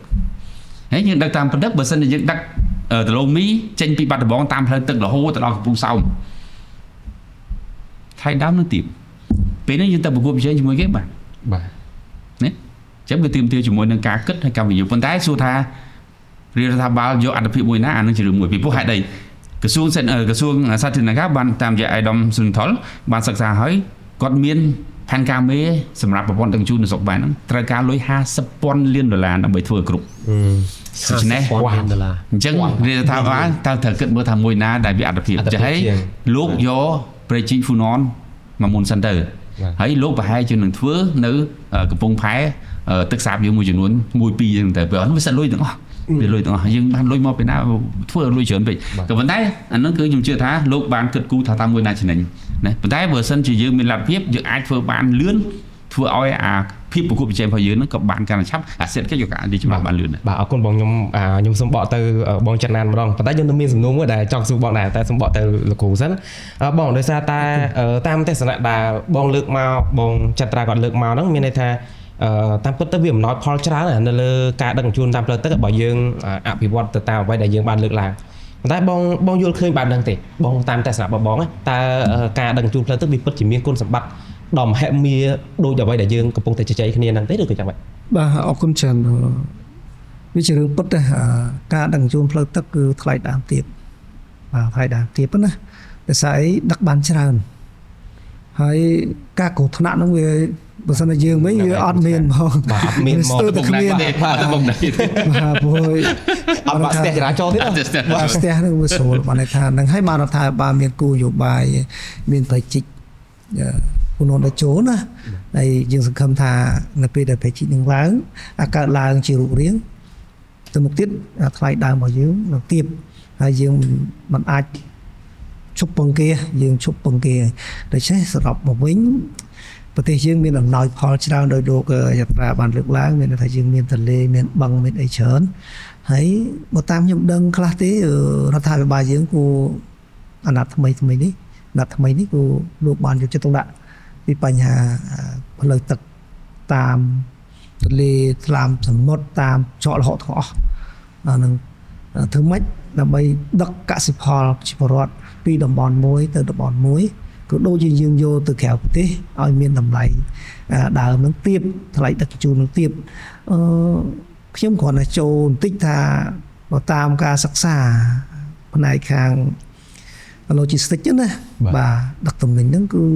បើនិយាយអំពីការដឹកជញ្ជូនតម្លៃដឹកជញ្ជូនសំដៅទៅលើយានយន្តដឹកណាតម្លៃហ្នឹងវាទាបជាងគេទេបើយើងសិក្សាទៅវាទាបជាងគេទេប៉ុន្តែដោយសារវាមានស្អីផ្សេងទៀតដែលយើងគិតថាវាមានបោកចុះបោកឡើងណាហាក់ដូចជាខ្ពស់ជាងគេ ចង់សម្ដៅទាបហ្នឹង ប្រៀបធៀបជាមួយខាងណាដែរ ប្រទេសដទៃណា បាទ ចឹងយើងដឹកជញ្ជូនពីភ្នំពេញទៅកំពង់សោមកំពង់ផែណាបើសិនជាយើងគិតចម្ងាយប៉ុណ្ណឹងបើសិនជាយើងយករថយន្តដឹកកុងតឺន័រម៉ូតូ40 feet ហ្នឹងបើសិនជាយើងប្រៀបធៀបទៅប្រទេសដទៃណាហើយបើជាយើងនឹងវាទៀបជាងគេទេប៉ុន្តែជាទូទៅគេនិយាយថានៅស្រុកខ្មែរយើងមានតម្លៃមួយខ្ពស់អ្នកវិនិយោគមួយចំនួនហ្នឹងណាបាទពីព្រោះការដឹកជញ្ជូនជួនកាលគេនិយាយថាដឹកជញ្ជូនមួយម៉ាត់មើលទៅដូចវាចំពោះតែយានយន្តនេះប៉ុន្តែមិនមែនទេវានៅពីក្រោយនឹងទៀតការផលិតការធ្វើបែបបត់ផ្សេងៗច្រើនចុងក្រោយគេនិយាយថាដឹកជញ្ជូននឹងថ្លៃមានអញ្ចឹងណាដូច្នេះបើសិនជាយើងញែកដាច់ថាអូខ្ញុំមានយានយន្តមួយគ្រឿងហើយជួលដឹកពីភ្នំពេញទៅក្រុងសីហនុកំពង់ផែបើប្រៀបធៀបនឹងប្រទេសដទៃដូចជាមិនថ្លៃជាងគេទេយល់អានេះដែលខ្ញុំចង់បកស្រាយប៉ុន្តែជាទូទៅគេមិននិយាយចឹងតាមមុខចឹងទេគឺគេចាប់ផ្ដើមតាំងពីការផលិតការប្រសេសឯកសារធ្វើសិទ្ធិទាំងអស់រហូតទៅដល់គោលដៅចុងក្រោយបូកចូលគ្នាទៅវាអាចថ្លៃចង់និយាយចឹងយើងនិយាយឲ្យដាច់ថាការដឹកជញ្ជូនគឺបែបនេះឯងមួយទៀតខ្ញុំគ្រាន់តែចង់រំលឹកមួយទៀតថាជួនកាលថ្លៃដើមយើងនៅស្រុកគេហើយស្រុកយើងក៏ខុសគ្នាដែរទៅលើថ្លៃដើម operation បានប្រតិបត្តិការថ្លៃដើមប្រតិបត្តិការវាពាក់ព័ន្ធនឹងយានយន្តពាក់ព័ន្ធនឹងគ្រឿងបន្លាស់ផ្សេងៗគេបូកហើយបូកចូលប៉ុន្តែយើងអាចនិយាយបានថាស្រុកយើងអត់តមានគ្រឿងបន្លាស់ធ្វើខ្លួនឯងទេនិយាយសាមញ្ញទេជាបញ្ហាមួយដែរអាហ្នឹងក៏ជាបញ្ហាមួយដែរយើងមើលឲ្យវាជ្រៅថែមទៀតអញ្ចឹងណាឥឡូវថាប្រេងចោះប្រេងដឹងតែខ្ពស់ជាងគេអាចតែអញ្ចឹងណាឥឡូវសបកកង់យើងមានណាយើងមានណាឃើញថាយើងអាចប្រើបានគ្រាន់តែសបកកង់មួយយើងអាចខុសត្រូវគ្នាឧទាហរណ៍ថា$10មួយគ្រាប់ណាពួកយើងធូរដែរឃើញឡានមួយមានច្រើនគ្រាប់ខ្ញុំធ្លាប់ធ្វើក្រុមហ៊ុនរៀនយន្តមួយមុនអញ្ចឹងតាមពិតមិនមែនខុសនេះ$ច្រើនខុសនេះយើងឧទាហរណ៍ថាប៉ុណ្្នឹងទៅចុះបាទយើងប៉ុណ្្នឹងទៅចុះបាទហើយផ្សេងទៀតដូចជាគ្រឿងបន្លាស់ផ្សេងព្រោះយានយន្តមួយគ្រឿងមានរាប់រយមុខបាទហើយស្រុកគេអាចផលិតបានខ្លះប្រទេសយើងជិតខាងណាគេអាចផលិតបានព្រោះខ្ញុំក៏ធ្លាប់ទៅមើលទៅអីចឹងទិញអីចឹងដែរយើងវាអត់មានទេយើងអាចធ្វើបានសួរថាហេតុអីបានគេយើងធ្វើមិនបានគេធ្វើមិនបានយើងដេញទៅទៀតយើងត្រូវដេញទៅទៀតដើម្បីឲ្យវាថ្លៃធៀបមួយគឺមានរឿងច្រើនពាក់ព័ន្ធមិនមែនរឿងតែពី3មុខទេបាទយើងត្រូវគិតឲ្យគ្រប់ជ្រុងជ្រោយដូច្នេះរដ្ឋាភិបាលក៏ត្រូវតែគិតដែរឧទាហរណ៍ថាគ្រឿងបន្លាស់មួយតយោមកដើមចាស់ខ្ញុំឧទាហរណ៍ថាតយោមកដើមយើងចោះឧទាហរណ៍តយោមកដើមហ្នឹងប្រទេសជិតខាងជួនកាលគេអត់ចេះផលិតតយោនោះទេប៉ុន្តែគេចេះថាទិញម៉ាតេរីទិញផលិតផលសម្រាប់ពីស្រុកគេមកគេអាចច្នៃទៅកាត់ទៅច្នៃវាទៅប្រើបានគេចេះច្នៃបែបហ្នឹងណាសាមញ្ញទេប៉ុន្តែយើងអត់ចេះចង់និយាយចឹងណាឧទាហរណ៍ដែកមួយគ្រឿងឡានវាមានដែកភ្ជាប់បង្គំពីមួយទៅមួយបាទដែកស្រុកប្រទេសដទៃទៀតក៏ក្បែរយើងនោះក៏គេអត់ទាន់មានរោងចក្រផលិតដែកដែរដែកបែបហ្នឹងណាទិញពីគេមកប៉ុន្តែគេចេះកាត់ចេះអីចេះច្នៃយកមកចាប់តម្លៃគេទាបប៉ុន្តែយើងទិញគេទាំងដុលតម្លៃប្រកបជាខ្ពស់ហើយសាមញ្ញទេហើយខ្ញុំភ្ជាប់តិចចុះសុកចិនយើងគិតថា30-40ឆ្នាំមុនសុខចិត្តវាមិនដូចវាមិនខុសពីសុខយើងហ្មងទេជាកម្មករគេដែរកម្មករអឺរ៉ុបចុះយើងអាចថាកម្មករអ្នកមានប្រទេសអ្នកមានគេទៅវិនិយោគទៅចិនបាទជាចិនណាអ្នកមានទៅវិនិយោគទេប៉ុន្តែខ្ញុំជួបវិនិយោគចិនច្រើនដែរហ្នឹងណាដែលមានរកស៊ីនៅស្រុកខ្មែរហ្នឹងខ្ញុំស្គាល់គឺកម្មករសុទ្ធការចំណងហ្នឹងយើងអត់ចេះអីទេអត់មានអីទេគឺគេយកគ្រឿងចាក់គ្រឿងអីទៅបង្គំអីចឹងហ្នឹងបង្កើតជាផលិតផលអីចឹងមកនាំចេញទៅវិញហើយប្រទេសចិនជនជាតិចិនគឺកម្មករសុទ្ធប៉ុន្តែនៅពេលដែលពួកអឺរ៉ុបពួកអ្នកមានគេដកចេញណាស្រុកចិនខ្លាយទៅជាតកែគេទៅវិញម្ដងថ្ងៃទៅជាអ្នកប្រកួតផ្គង់សម្ភារៈស្ទើរតែគ្រប់មុខ ទូទាំងពិភពលោកវិញសួរថាហេតុអីបានគេអាចធ្វើបានហើយខ្ញុំសួរគេជប៉ុនដូចគ្នានេះពីមុនមក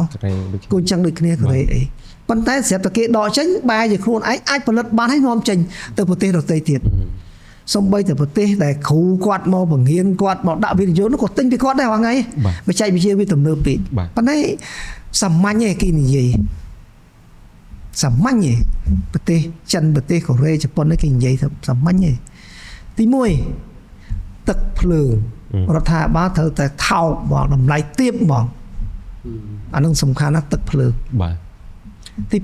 2ប្រទេសនីមួយៗត្រូវតែមានគេហៅថាមានរោងចក្រស្លដែកបានថាប្រទេសមួយគេមានណាគេថាបើថាស្រុកយើងមានយើងត្រូវតែមានរោងចក្រទាញរ៉ែដែកហ្នឹងយើងមកបាទយើងមកឲ្យគាត់ព្រមឲ្យប្រជាពលរដ្ឋគេតែមានដែកធ្វើអីក៏បានព្រោះកើតចេញពីដែកតា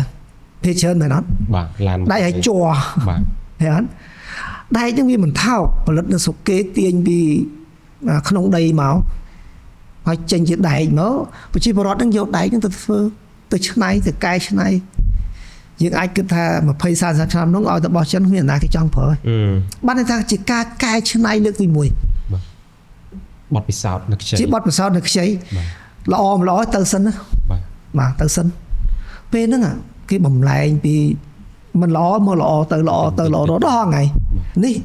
ដែលគេមើលឃើញបែបហ្នឹងទឹកភ្លើងម៉ាតេរីដែលហៅថាវត្ថុធាតុដើមហ្នឹងដែលផលិតនៅក្នុងស្រុកបានមានតែមួយគត់ដែលយើងអាចធ្វើបានគឺដែកហ្នឹងឯងបាទវាថោកតម្លៃទាបហើយពួកគាត់យកទៅច្នៃឧទាហរណ៍ឥឡូវប៊ិចមួយជ័រមានដែកមានជ័រគាត់ចេះច្នៃបានជ័រមកធ្វើប៊ិចប៉ុន្តែទៅសេតែ3 4ដងខូចគាត់ធ្វើសិនណាបាទយូរប៊ិចហ្នឹងទៅជាល្អនេះដែលខ្ញុំមើលឃើញហើយខ្ញុំគ្រាន់តែលើកចិត្តដល់ស្នើសុំដល់រដ្ឋាភិបាលត្រូវគិតគូរ SME អាតូចហ្នឹងធ្វើម៉េចឲ្យរីកចម្រើនគេបង្គំគ្នា4-500 នាក់គេមានបង្គំចូលគ្នាខ្លាចទៅជាយានយន្តមួយឧស្សាហកម្មធំបាត់គឺកាត់ចេញពីអាតូចហ្នឹងទៅចង់សួរបងលើករឿងផ្នែកគំនិតតែបងឲ្យបាននិយាយចង់ត្រង់តាក់ទងផ្នែកគំនិតបាទនិយាយខ្ញុំចង់ព្រឹកសវល់បងនិយាយចឹងបានខ្ញុំនឹកថាយើងទៅបន្ទប់កសិកម្មថាថ្លៃដល់ពេលកសិកម្មទៅបន្ទប់ logistics តាមមកពីអ្នកថ្លៃទេតែដល់ពេលស្ដាប់បងទៅគឺពាក់ព័ន្ធជាមួយនឹងការជួសជុលការរៀបចំគ្រឿងបង្គុំការរៀបចំរោងចក្រនៅខាងក្នុងប្រទេសហ្នឹងគឺយកមកពីក្រៅទាំងអស់ចឹងបានថ្លៃចុះបញ្ហាមួយទៀតបងពាក់ព័ន្ធជាមួយនឹងរឿងទៅកងឡានតើអាចជាបញ្ហារំខានដល់អ្នកដែលគាត់រកស៊ីនៅក្នុងវិស័យដឹកជញ្ជូននឹងអត់ជាសិលធម៌បាទសិលធម៌បើកបងដឹងហើយអ្នកបើកឡានធំមុំអីចង់ព្រឺក្បាលដោយសារគាត់ដែរបញ្ហាលួចប្រេងលួចសាំងអានឹងក៏កើតឡើងដែរមានហើយពាក់ព័ន្ធជាមួយនឹងបញ្ហាជួសជុលជួនកាលគាត់យកជួសជុលក្រាស់គ្នាគាត់ទៅចេញបងពុប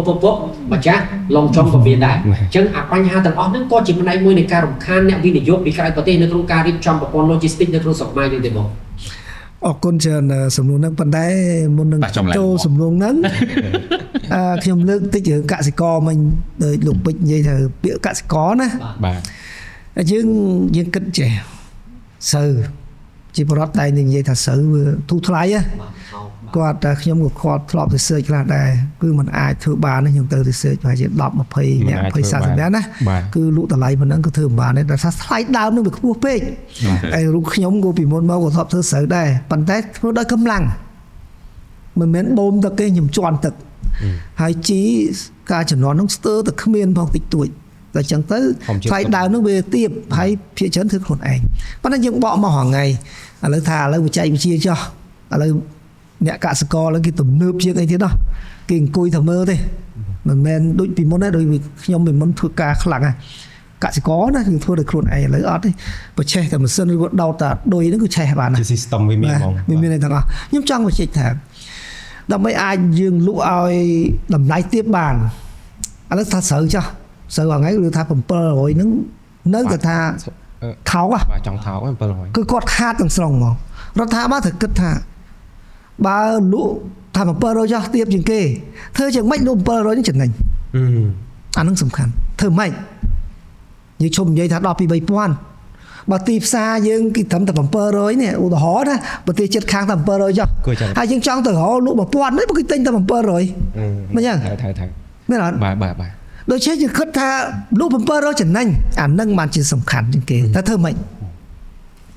គ្មានពីណាក្រៅពីរដ្ឋាភិបាលកសិករធ្វើអត់បាន បាទត្រូវ អានេះទស្សនៈខ្ញុំដែលខ្ញុំបានទៅ search ជាមួយពួកគាត់ខ្ញុំចង់និយាយចឹងណាគាត់លក់700គាត់ថាខាតហើយ700ហ្នឹងអញ្ចឹងបើទីផ្សារតែ700គាត់ធ្វើម៉េចឲ្យរដ្ឋាភិបាលធ្វើម៉េចប៉ុន្តែរដ្ឋាភិបាលត្រូវគិតថាអូបើសិនជាយើងលក់ស្រូវ1គីឡូ700តែធ្វើម៉េចឲ្យគាត់ចំណេញ50រៀលណាបាទ700នៅចំណេញអាហ្នឹងបានខ្លាំងដើម្បីប្រកួតប្រជែងទៅប្រទេសគេបានស្អីក៏ដោយខុសពីស្រូវក៏ដោយមានតែអញ្ចឹងដូចគ្នាមានតែអញ្ចឹងដូចគ្នាដូច្នេះរដ្ឋាភិបាលត្រូវទៅមើលថាតើគាត់លក់700នឹងចំណេញតែធ្វើម៉េចជួយគាត់តើកសិករហងៃទិញអីខ្លះចំណូលដើម្បីផលិតស្រូវបាន1ហិកតាចំនួនប៉ុណ្ណឹងបានពាក់ព័ន្ធនឹងស្រូវមានអីពូជមួយក៏ថ្លៃណាខ្ញុំបានសិក្សាពូជក៏ថ្លៃដែរតែធ្វើមិនពូជតែប្រកាសពូជខ្លួនឯងបានទេ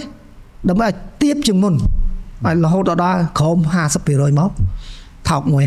កាលមុនទិញ1គីឡូ 5000 ឥឡូវលក់តែ 2000 ហ្នឹងបាន 1000 ហ្នឹងបានឃើញអត់ពូជមួយគាត់ខុសបាត់ដូចជីដែលយើងផលិតខ្លួនឯងទៅមិននាំចេញពីក្រៅទេជីគឺត្រូវផលិតខ្លួនឯងមកបាទជីហ្នឹងផលិតខ្លួនឯងទៅធ្វើម៉េចឲ្យទៀបថាធ្វើម៉េចក៏ដោយឲ្យតែ700ចំណេញសាមញ្ញដូច្នេះអ្នកដែលអាចធ្វើនឹងបានមានតែរដ្ឋាភិបាលតែមួយគត់ដែលត្រូវវិនិយោគរាប់100លានដុល្លារអូខេបកមកវិញថាសំណួរអ្នកបើកបរតែពិតទៅអ្នកបើកបរអត់រំខានទៅដល់ការរកស៊ីទទួលទានដឹកជញ្ជូនទេខ្ញុំលើកពីដើមមិញទៅពេចដឹងហើយខ្ញុំលើកថាមានអ្នកចុះបញ្ជីមិនចុះបញ្ជីមិនអញ្ចឹងទេដូច្នេះយើងបកទៅអានោះវិញថាបើសិនជាក្រុមហ៊ុនហ្នឹងបាទយើងថាក្រុមហ៊ុនចោះស្រួលស្ដាប់គេចុះបញ្ជីត្រឹមត្រូវដូច្នេះអ្នកបើកបរគេសិតតែគេបានគិតគូរពីសុខទុក្ខគាត់ស្តង់ដាររបស់គាត់គេបង្រៀនគាត់ថែទាំគាត់គឺល្អមែនទែនហ្មង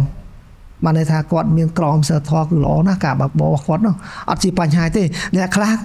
ក្រុមហ៊ុនគេរកឃើញថា10ឆ្នាំមិនទាន់មានបញ្ហាម្ដងផង5-10ឆ្នាំមកដើមមានបញ្ហាផងគេថែទាំគាត់បានល្អណាស់ហើយបញ្ហាលួចប្រេងលួចអីហ្នឹងវាតែងមានលឺប៉ុន្តែក្រុមហ៊ុនក៏វាមិនដែលមានដែរវាចឹងណាប៉ុន្តែរឿងគេលួចផ្សេងខ្ញុំមិនដឹងទេប៉ុន្តែអាហ្នឹងមួយប៉ុន្តែចំពោះអ្នកដែលអត់ចុះបញ្ជី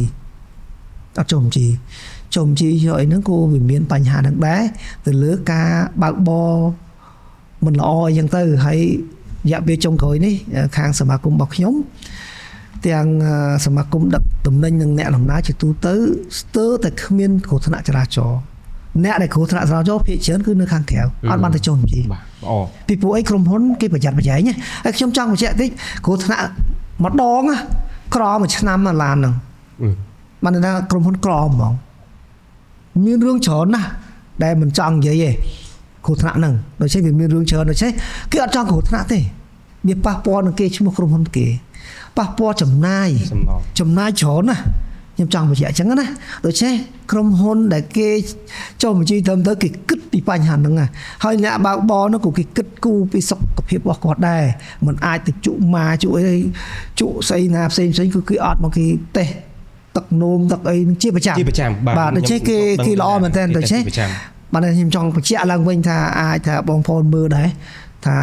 ចំពោះក្រុមហ៊ុនដែលគេបានចុះបញ្ជីត្រឹមត្រូវគឺគេយកចិត្តទុកដាក់បាទគេមានក្រុមស្ទើរ24ម៉ោងគេឆែកមើលពិនិត្យមើលគេមិនឲ្យមានបញ្ហាកើតឡើងទេអរគុណខ្ញុំចង់ទាញការចំណាប់អារម្មណ៍បន្តិចតាក់ទងនឹងប្រសាសន៍បងចំណានរឿងថាយើងមានអ្នកនៅក្រៅប្រព័ន្ធច្រើនជាងអ្នកក្នុងប្រព័ន្ធណាបាទខ្ញុំធ្លាប់និយាយពីខលមុនដែរតាក់ទងជាមួយពីដើមឡើងគឺយើងចង់ផ្ញើលុយពីនឹងទៅខេត្តយើងផ្ញើតាមតាក់ស៊ីទៅបាទអាហ្នឹងគឺក្រៅប្រព័ន្ធក៏ប៉ុន្តែឥឡូវយើងមើលឃើញថាអ្វីដែលខ្ញុំចង់និយាយថានៅពេលដែលសេដ្ឋកិច្ចយើងដើរលឿនទៅមុខទៀតណាអ្នកនៅក្រៅប្រព័ន្ធហ្នឹងនឹងថយដល់ខ្លួនឯងអ្នកនៅក្នុងប្រព័ន្ធនឹងក្តោបយកអញ្ចឹងឥឡូវទៅត្រឡប់តាក់ទងមួយផ្ញើលុយ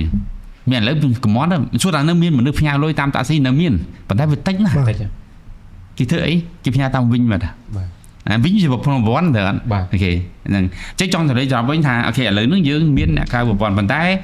ដល់ពេលទៅមុខទៀតនៅពេលដែលការគ្រប់គ្រងអាជីវកម្មសម្រាប់ក្រុមហ៊ុនដឹកជញ្ជូនគាត់មានបច្ចេកវិទ្យាប្រើ app មានគោលការណ៍មានអីដែលធ្វើឲ្យថ្លៃដើមទាប វាអាចនឹងធ្វើឲ្យអ្នកនៅខាងក្រៅប្រព័ន្ធហ្នឹងនិយាយវាវិញថាអ្នកប្រព័ន្ធនឹង ទាញគាត់ចូល ស៊ី បាទ អ្នកក្រៅប្រព័ន្ធ បាទ ចឹងហើយវាគ្រាន់តែពេលវេលាថាតើវាយូរឆាប់ប៉ុណ្ណាតែប៉ុណ្្នឹងឯងអញ្ចឹងហើយបានជាសម្រាប់ពេលដែលសេដ្ឋកិច្ចយើងឡើងទៅមុខទៀតគឺអ្នកនៅក្រៅប្រព័ន្ធហ្នឹងនឹងទៅជាលែងមានប្រសិទ្ធភាពដូចអ្នកក្នុងប្រព័ន្ធណាដូច្នេះគាត់នឹងរស់ជ្រុះដោយខ្លួនឯងប៉ុន្តែគ្រាន់ថាលឿនប៉ុណ្ណានឹងជារឿងមួយផ្សេងទៀតតែយើងត្រូវរងចាំមើលប៉ុន្តែគ្រាន់ថាជាទូទៅការធ្វើអីជាលក្ខណៈប្រព័ន្ធជានេះវាមានចំណេញច្រើនជាងធ្វើនៅក្រៅប្រព័ន្ធហើយវានឹងលេបយកអ្នកនៅក្រៅប្រព័ន្ធហ្នឹងឲ្យវាកាន់តែតិចថ្ងៃក៏គ្រាន់តែវាលឿនយឺតប៉ុណ្ណាទេយើងមើលទៅវិញប្រហែលឆ្នាំដូចជា20ឆ្នាំហ្នឹងណាវាលឿនជាងពីព្រោះតែស្អីបច្ចេកវិទ្យាគេធ្វើលឿនជាងអញ្ចឹងទៅវាលេបយកអ្នកនេះអ្នកក្រៅប្រព័ន្ធហ្នឹងអញ្ចឹងទៅថ្ងៃក្រោយទៅគឺក្នុងការធ្វើសេដ្ឋកិច្ចគឺអ្នកនៅក្នុងប្រព័ន្ធនឹងលេបយកអ្នកក្រៅប្រព័ន្ធខំចិត្តឲ្យអ្នកក្រៅនឹងចូលដែរ បាទវាគ្រាន់តែលឿនប៉ុណ្ណាទេវាហើយតើបើយើងចង់ជំរុញឲ្យលឿនប៉ុណ្ណានឹងឬមួយផ្សេងទៀតបាទហ្នឹងហើយខ្ញុំចង់បានកន្លែងការជំរុញបងដោយសារតែតាមបងលើកយើងឲ្យខ្ញុំធ្លាប់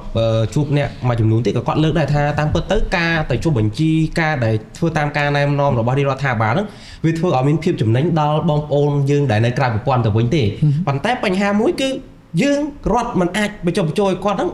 ចូលទៅតាមរដ្ឋាភិបាលហ្នឹងបានដោយបើមានប្រសិទ្ធភាពមានទំនុកចិត្តអីចឹងណាអាបញ្ហាវាត្រង់ហ្នឹងអាហ្នឹងមិនជាបញ្ហាហើយយើងត្រូវធ្វើមិនទៅឲ្យ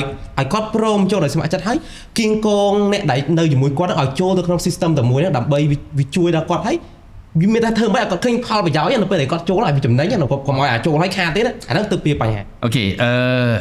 សេដ្ឋកិច្ចវានឹងទាញដល់ឯងប្រសិនគាត់ដើម្បីសិនតែយើងចាំហើយយើងអត់ធ្វើអីមានន័យថាគណៈប្រព័ន្ធហ្នឹងវានឹងទាញដូចខ្ញុំនិយាយថាវានឹងស៊ី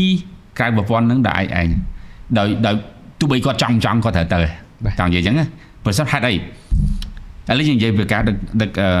ដឹកកម្មកររោងចក្រពេលល្ងាចឡើងយើងឃើញមែនទេបាទអូយប៉ុន្តែពីដើមហ្នឹងយើងយកអីសំយ៉ុងដឹកមែនទេសំយ៉ុងព្រោះថ្ងៃមានតែឃើញសំយ៉ុងដឹកទៀតទេបាទលេងមានស្អាតជាងមុនព្រោះហេតុអីសំយ៉ុងដឹកបានតែ5 10នាក់ទេញាត់ចង់បកាច់ប្រកិនហើយ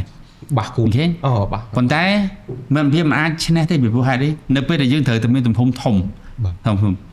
ក៏ប៉ុន្តែរាល់ថ្ងៃហ្នឹងវានៅដដែលទៀតមានន័យថាគាត់ក៏នឹងបំលែងពីសំយ៉ុងឲ្យទៅជារថយន្តធំតិចហើយគាត់ឈរទៅពីដឹកម្ដងបាន40-50នាក់ទេ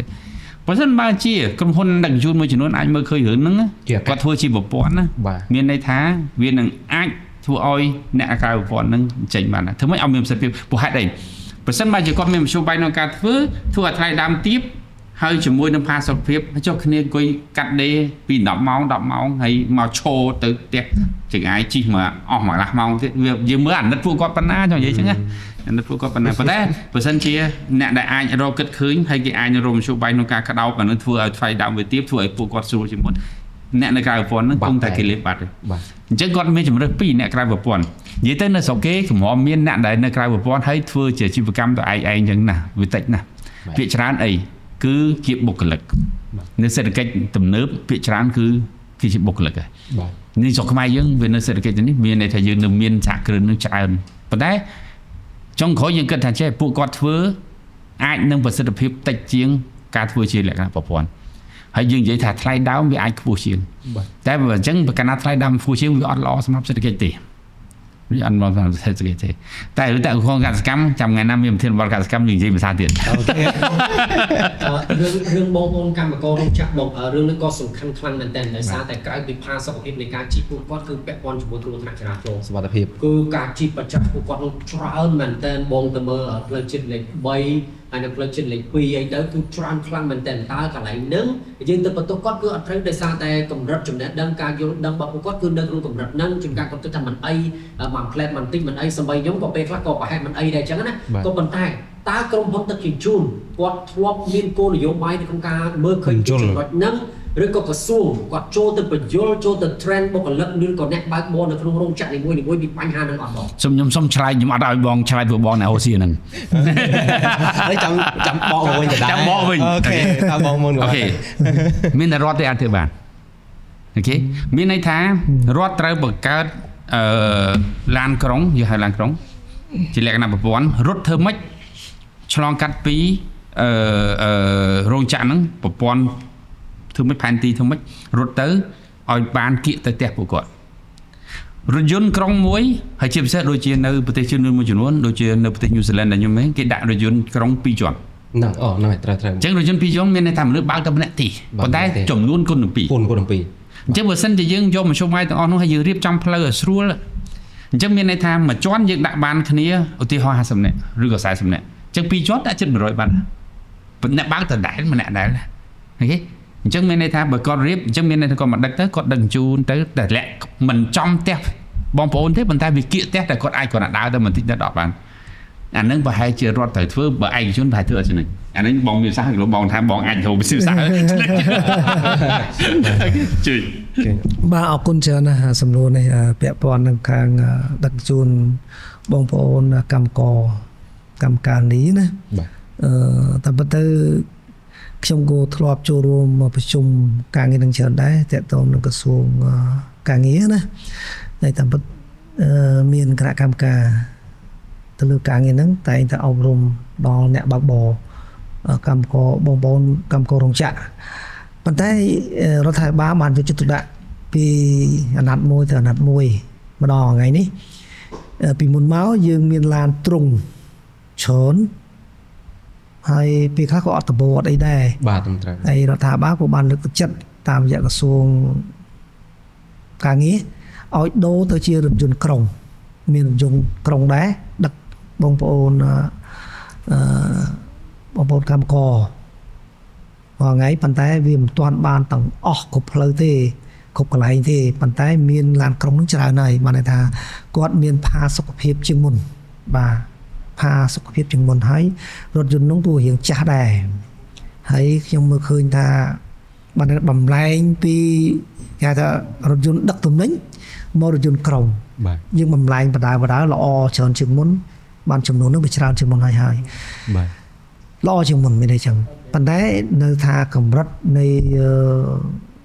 យានយន្តនោះនៅមានកម្រិតទាបដោយសាររថយន្តរៀង second hand រៀងចាស់បានរថយន្តរៀងចាស់តិចប៉ុន្តែយ៉ាងណាក៏វាល្អជាងមុនដែរហើយសួរថា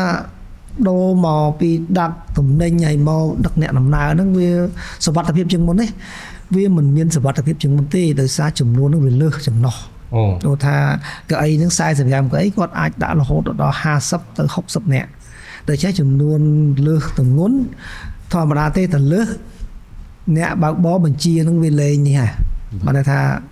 លេងបញ្ជាកើតពិបាកបញ្ជាគាត់តែដោយសាររយៈពេលខ្លីខ្ញុំគាត់ទៅសិក្សាទៅប្រហែលជាអាច50គីឡូទៅ50មក50ចន្លោះហ្នឹងដឹកបងប្អូនកម្មករណាពីផ្ទះគាត់ទៅរោងចក្រហ្នឹងអាច50លើសអាចក្រោម100គីឡូបែបហ្នឹងដូច្នេះសុវត្ថិភាពក៏មិនទាន់មានល្អនៅឡើយទេហើយចំពោះអ្នកបើកបរក្រសួងសន្តិការក៏ដូចជាក្រសួងការងារសហការជាមួយនឹងអគ្គស្នងការនគរបាលជាតិដូចជានាយកដ្ឋានចរាចរណ៍គាត់តែងតែអប់រំជាប្រចាំបាទអប់រំទៅលើអ្នកបើកបរទេប៉ុន្តែការអប់រំទៅលើបងប្អូនកម្មករយើងចិត្តហ្នឹងក៏វាមិនបានគ្រប់ជ្រុងជ្រោយដែរព្រោះចំនួនវាច្រើនដូច្នេះការគាត់ជិះម៉ូតូជិះហ្នឹងរៀងរាកាបញ្ញាប់របស់គាត់បញ្ញាប់ផងនៅតែមានអញ្ចឹងណាជួបបាយផ្ទាល់ខ្លួនយើងនិយាយជា2មួយដឹកជារួមជាឡានជាយានយន្តមួយទៀតជាម៉ូតូដូច្នេះវាពិបាកបន្តិចប៉ុន្តែរដ្ឋាភិបាលព្យាយាមធ្វើការងារអប់រំគាត់ហើយមួយទៀតផ្នែកខាងសេដ្ឋកិច្ចទៅវិញថាដោយលោកចត្រាបានលើកថាតើវិស័យហ្នឹងត្រូវវិនិយោគយ៉ាងម៉េចវិស័យឯកជនយ៉ាងម៉េចខ្ញុំក៏ធ្លាប់សិក្សារឿងដែរបើសិនជាយើងទិញរថយន្តក្រុងយកមកដឹករ៉ូស៊ីតែម្ដងគឺធ្វើអត់បានដោយលោកចត្រានិយាយអញ្ចឹងថ្លៃដើមវាខ្ពស់មិនន័យថារថយន្តក្រុងវាខ្ពស់ហើយប្រេងក៏វាថ្លៃហើយអ្នកបើកបរហ្នឹងក៏វាថ្លៃដូច្នេះប៉ុន្តែខ្ញុំចាំបានថាក្រសួងការងារគាត់ឲ្យលទ្ធភាពទៅលើអ្នកបើកបរមួយទៀតឧទាហរណ៍ថាអ្នកបើកបរគាត់ដឹកបងប្អូនកម្មករពីផ្ទះគាត់ទៅដល់រោងចក្រតម្លាក់អស់ហើយ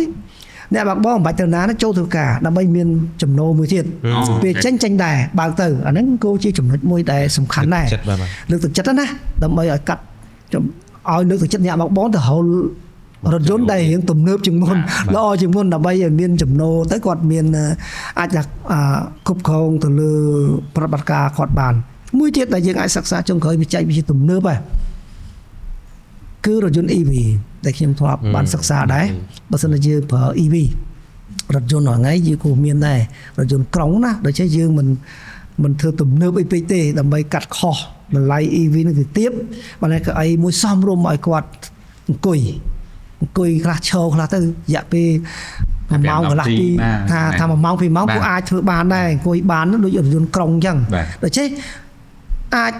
ធ្វើបានហើយមានសុវត្ថិភាពទៀតផងដោយសារឡានហ្នឹងយើងផ្ទុកប្រហែលអ្នកគឺដាក់តែប៉ុណ្្នឹងទៅដូច្នេះយើងអាចគ្រប់គ្រងបានហើយសុវត្ថិភាពហើយឡានថ្មីទៀតហើយថ្លៃដើមទៀតបាទ operation យើងទៅទៀតហើយអ្នកបើកបរគាត់បានទៅចំណូលពីធ្វើការរោងចក្រទៀតដូច្នេះយើងអាចគ្រប់គ្រងបានប្រតិបត្តិការហ្នឹងគឺយើងអាចរស់បានហើយកម្មករបងប្អូនកម្មករគឺអាចធ្វើដំណើរទាំងទៅរបស់មានសុវត្ថិភាពមានអញ្ចឹងណាបាទអរគុណមានរឿងពីរទី1បើយើងនិយាយអំពីក្រុមហ៊ុនឯកជនហេតុអីបានគាត់មិនវិនិយោគទៅលើឡានបងគាត់តែថ្លៃដើមខ្ពស់គាត់ទិញឡានក្រុងថ្លៃខ្ពស់ចុះហេតុអីក៏គាត់ទិញឡានក្រុងគាត់អាចរត់ដឹកអ្នកដំណើរទៅខេត្តមួយទៅខេត្តមួយបានតម្លៃរៀង$15 $20ទៅតាមខេត្តមួយចុះដល់ពេលកម្មករដ៏ច្រើនវាជាប្រភពលុយដែរបងហេតុអីក៏គាត់មិនវិនិយោគទៅមួយខ្ញុំវិភាគសេដ្ឋកិច្ចជូនចំណុចទី2រដ្ឋដឹងហើយតែខ្លួនគាត់គឺមិនមានសមត្ថភាពខ្ពស់ទៅធ្វើរឿងដ៏ធំច្រើនទាំងអស់ហ្នឹងទេអត្តភាពរបស់គាត់គឺតែមានជំនាញហេតុអីក៏គាត់មិនមានគោលនយោបាយណាមួយដើម្បីលើកទឹកចិត្តក្រុមហ៊ុនទៅសហការជាមួយនឹងរោងចក្រផ្ទាល់ខ្លួនតែម្ដងទៅមិនជួយជំរុញទៅលើគោលនយោបាយគាត់មានន័យថាមានក្រុមហ៊ុនគាត់មានលទ្ធភាពនៅក្នុងកម្រិតនេះហេតុអីក៏រដ្ឋមិនមានគោលនយោបាយក្នុងការជំរុញលើកទឹកចិត្តឲ្យក្រុមហ៊ុនហ្នឹងធ្វើ cooperate ជាមួយនឹងរោងចក្រនឹងឲ្យដើរទៅបានទាំងចំណូលថវិកាជាតិបានទាំងកាត់បន្ថយគ្រោះថ្នាក់ចរាចរណ៍បានទាំងផាសុកភាពទៅដល់បងប្អូនកម្មកររោងចក្រទៀតហេតុអីបាទល្អខ្ញុំតែពិតបងប្រហើបបងចំណានក៏ប្រហើបមិញប៉ុន្តែខ្ញុំចុចឲ្យនឹងហេតុអីបានជានេះវាខុសពីការដឹកអ្នកដំណើរទៅតាមខេត្តដោយសារតែដឹកដំណើរទៅតាមខេត្តវាមានfrequency វាមានភាពយើងអាចដឹកខុសម៉ោងបានច្រើនព្រោះអ្នកធ្វើដំណើរមានម៉ោងខុសគ្នាត្រឹមត្រូវប៉ុន្តែរោងចក្រចេញម៉ោងតែមួយទេអាហ្នឹងដែលវាបញ្ហាដែលថាពេលដែលចេញមកគឺច្រើនមហាច្រើនប៉ុន្តែគ្នាដឹកបានតែមួយជើងអត់អាចដឹកបានមួយជើងមកវិញទេទៅថាហើយចប់ហើយមែនត្រឹមត្រូវដូច្នេះហើយបានជាក្រុមហ៊ុនឯកជនមិនអាចធ្វើបានទេមិនចំណេញទេពីព្រោះហេតុអីអាណាតែរ៉ូស៊ីដឹកមួយថ្ងៃបានតែ2ជើងព្រមលឹមមួយថ្ងៃសៀមួយគ្នារ៉ូស៊ីមិនកាត់ហើយពេលចន្លោះពេលហ្នឹងដោយបងវិសាលហ្នឹងថាក្រសួងការងារជំរុញទឹកចិត្តឲ្យអ្នកបើកនឹងទៅធ្វើការពី full time ទៀតទៅមកគ្នាទៅនេះចតឡានចោលទៅគ្នាទៅអាចធ្វើអីបានទៀតបើក្រុមឯកជនធ្វើអត់ចំណេញទេតែបើសិនជារដ្ឋសុខចិត្តធ្វើបានសុខចិត្តលះបង់មានន័យថាយើងជា subsidy យើងមានន័យថាយើងឧបត្ថម្ភអានោះប្រហែលជាធ្វើបានមានន័យថាអូខេពីព្រោះរដ្ឋយើងអាចវិនិយោគទៅលើឡានច្រើនហើយដឹកទៅមួយម៉ានឡានមកច្រើនដឹកទៅឈប់កន្លែងគ្រប់ជ្រុងទៅហើយបើសិនប្រើ EV ទៀតកាន់តែអត់ថ្លៃទៀតហើយសូម្បី EV ដែរអារយន្តនៅដែលខ្ញុំជំរាបបងថានៅប្រទេស New Zealand នោះគឺអា2ជាន់ហ្នឹងយក EV ទៀតអា2ជាន់ហ្នឹង EV ទៀតអញ្ចឹងមានន័យថា capacity នោះអាសមត្ថភាពវាដុបទៅហើយអា cost វានោះទៀតក៏ប៉ុន្តែមានវិធីសាស្ត្រមួយទៀតដែលអាចនឹងពិចារណាប៉ុន្តែគួរតែធ្វើមិនធ្វើអានឹងរឿងមួយផ្សេងទៀតឲ្យរោងចក្រធ្វើម៉ោងខុសគ្នាបន្តិចអូខេមានន័យថាប្រសិនបើជាយើងធ្វើការរួមនេះមានន័យថារោងចក្រទី1នេះឲ្យចូលម៉ោង7អាមួយទៀតម៉ោង8ឬក៏7កន្លះចុះថា8ចុះខុសគ្នាទៀត7កន្លះអាក្បែរមួយទៀត8ខុសគ្នាកន្លះម៉ោងតិចអានឹងប្រហែលជាឯកជនអាចធ្វើបាន2ជើងមានន័យថាគាត់អាចធ្វើមួយថ្ងៃគាត់អាចទៅបាន2ជើងព្រឹកល្ងាច2ជើងទៀត4ជើងប្រហែលជាពេលខ្លះរស់ជាពេលខ្លះរស់អញ្ចឹងហើយចឹងយើងសម្របសម្រួលទៅមានន័យថារោងចក្រនៅម្ដុំនោះធម្មតារោងចក្រ30 40វាអាចខុសម៉ោងនេះតិចវាមានអីពិបាកចឹងមានន័យថាយើងគាត់ថាត្រូវធ្វើមិនចេញជាបទបញ្ញត្តិមួយថាអូខេអ្នកឯង zone នេះឬក៏យើងធ្វើមិនតែធ្វើផែនទីទៅមិនឲ្យតែឯកជនអាចចំណេញបានអ្នកដឹកជញ្ជូនអាចចំណេញបានមានន័យថាតើមួយណាគួរតែពីម៉ោង7មួយណា7កន្លះមួយណា7:45អីទៅវត្តអាខ្ញុំញ៉ាំតាមយើងសិក្សាចិត្តស្អីណាធ្វើមិនឲ្យគ្នាដឹកបាន2ជើងឬក៏3ជើងនៅពេលមកពេលព្រឹកហើយដល់ពេលល្ងាចថែមទៀតអញ្ចឹងមានន័យថាបើគាត់ដឹកបាន3ជើងមានន័យថា6ជើងបើ6ជើងមិនជឿចំណេញមកណាប្រហែលជាចំណេញបាទដូច្នេះបើសិនបើជាយើងពេលខ្លះយើងគិតចេញពីគេហៅអីអង់គ្លេសថា think out the box មានន័យថាយើងគិតចេញ gap up បើសិនយើងពេលខ្លះយើងគាត់តែកែប្រព័ន្ធនឹងពេលណាឯកជនសុខចិត្តធ្វើហើយខ្ញុំជឿថាបងក្រុមហ៊ុនពួកបងប្រហែលជាទៅមុនគេមែនទេបើបានតែ6ជើងឬក៏បានតែ4ជើងក៏ចំណេញដែរបងទៅអរគុណច្រើនលោកចត្រាវិភាគផ្នែកខាងសេដ្ឋកិច្ចតាមពិតទៅដោយលោកពេជ្រសួរថាហេតុអីបានជាក្រុមហ៊ុនឯកជនមិនមកវិនិយោគទៅលើដឹកបងប្អូនកម្មករដែលមានចំនួនដ៏ច្រើនវាពាក់ព័ន្ធនឹងសេវាដែលថាគាត់បង់ណា គាត់បងម្នាក់ប្រហែលអាហ្នឹងសំខាន់ទៅទូទៅដូចជាមានដូចជាម្នាក់$5ឬក៏មាន$3ក៏មានដែរឬក៏អាចលើសនឹងដូចជាយើងទូទាត់ទៅគឺវាអត់រួចទេវាអត់រួចខ្លួនទេអញ្ចឹងណាហើយអាហ្នឹងមួយទៀតចំនួនជើងដូចជាលោកចត្រានិយាយហ្នឹងក៏បានន័យថាយើងយកឡានវិទ្យុមកឡានហ្នឹងដឹកបានតែ2ជើងទៅមួយមកមួយហើយអ្នកបើបងត្រូវ stand by នៅអង្គុយរងចាំប៉ុន្តែបើសិនរដ្ឋក្រសួងការងារឲ្យគាត់មានការងារធ្វើអាចពិចារណាដែរហើយយើងអាចធ្វើការបានយក EV មួយចំនួនដូចខ្ញុំបានលើកឡើងអញ្ចឹងគឺ EV ចំនួនគឺយើងអាចគាត់ទៅព្រេងយើងអាចរត់រួចយើងអាចរួចហើយយើងអាចសិក្សាថាក្រៅពីបងប្អូនធ្វើការមានបន្ទានឬសៅរ៍អាទិត្យអីយ៉ាងម៉េចយើងអាចរកស៊ីបានទៀតអានោះបានធ្វើបានប៉ុន្តែការវិនិយោគនេះមិនមែនជាវិស័យឯកជនធ្វើបានតែម្នាក់ឯងទេតើតែមានរដ្ឋចូលរួមដូចជាការនាំចូលអត់បង់ពន្ធលើកលែងទាំងអស់ហើយត្រូវមានចំណតមានអីត្រឹមត្រូវដូច្នេះក្រុមហ៊ុនគេគិតពីអាហ្នឹងមិនដូចរាល់ថ្ងៃបងប្អូនគាត់មានឡានមួយចិត្តទៅចតពីអត់បានទេដូចជាគេត្រូវគិតកន្លែងណាដែលត្រូវចតឲ្យបានសមរម្យឲ្យមានកន្លែងល្អផាសុកភាពដូចជាការវិនិយោគនឹងវាច្រើនតែយើងជាក្រុមហ៊ុនគេត្រូវគិតអានឹងតែម្ដងពីបទដ្ឋានការចតការអីបទដ្ឋាននឹងច្រើនណាស់ដូច្នេះត្រូវសហការជាមួយរោងចក្រត្រូវសហការជាមួយនឹងដែនអាជ្ញាធរដែនដីដើម្បីទៅធ្វើការបែបនោះដូច្នេះចំណាយនឹងទៅជាខ្ពស់ដូច្នេះតតរដ្ឋជួយសម្រួលអានឹងយើងអាចសម្រួលដល់ពួកគាត់បានជាទូទៅនៅប្រទេសគេដទៃទៀតក៏គេអាចធ្វើរបៀបអញ្ចឹងដែរបាទគេធ្វើបែបហ្នឹងដែរដើម្បីធ្វើយ៉ាងណាដើម្បីឲ្យកម្មករយើងមានផាសុកភាពមួយទៀតដែលខ្ញុំមកចង់លូកឲ្យជ្រៅជាងនឹងតិចហើយសុខយើងអាចធ្វើបានហើយមានរោងចក្រខ្លះចង្វាក់ផលិតកម្មរបស់គេនឹងពពាក់ម៉ាស៊ីនជាឲ្យកម្មករបងប្អូនកម្មករធ្វើទៀតផងដើម្បីឲ្យគាត់មានសុខភាពល្អហើយគេមានកន្លែងគាត់ស្នាក់នៅថែទៀតការផលិតនឹងឲ្យកាន់តែល្អជាងមុនចំនួនកើនកម្លាំងពលកម្មនឹងល្អគ្រប់គ្រាន់បានតែមកមិនមែនមកងោកមកឈឺទេគេមកធ្វើការពេញមក8ម៉ោងដូចជាគេគិតគូនោះមិនថាថ្លៃដើមវាគិតតាំងពីអាហ្នឹងទៅនោះមកថាចុងក្រោយបោកដឹកជញ្ជូនថ្លៃដូច្នេះវាមានរឿងច្រើននៅពីការដឹកជញ្ជូនដូច្នេះយើងនិយាយថាការដឹកជញ្ជូនថ្លៃមួយម៉ាត់វានៅរឿងច្រើន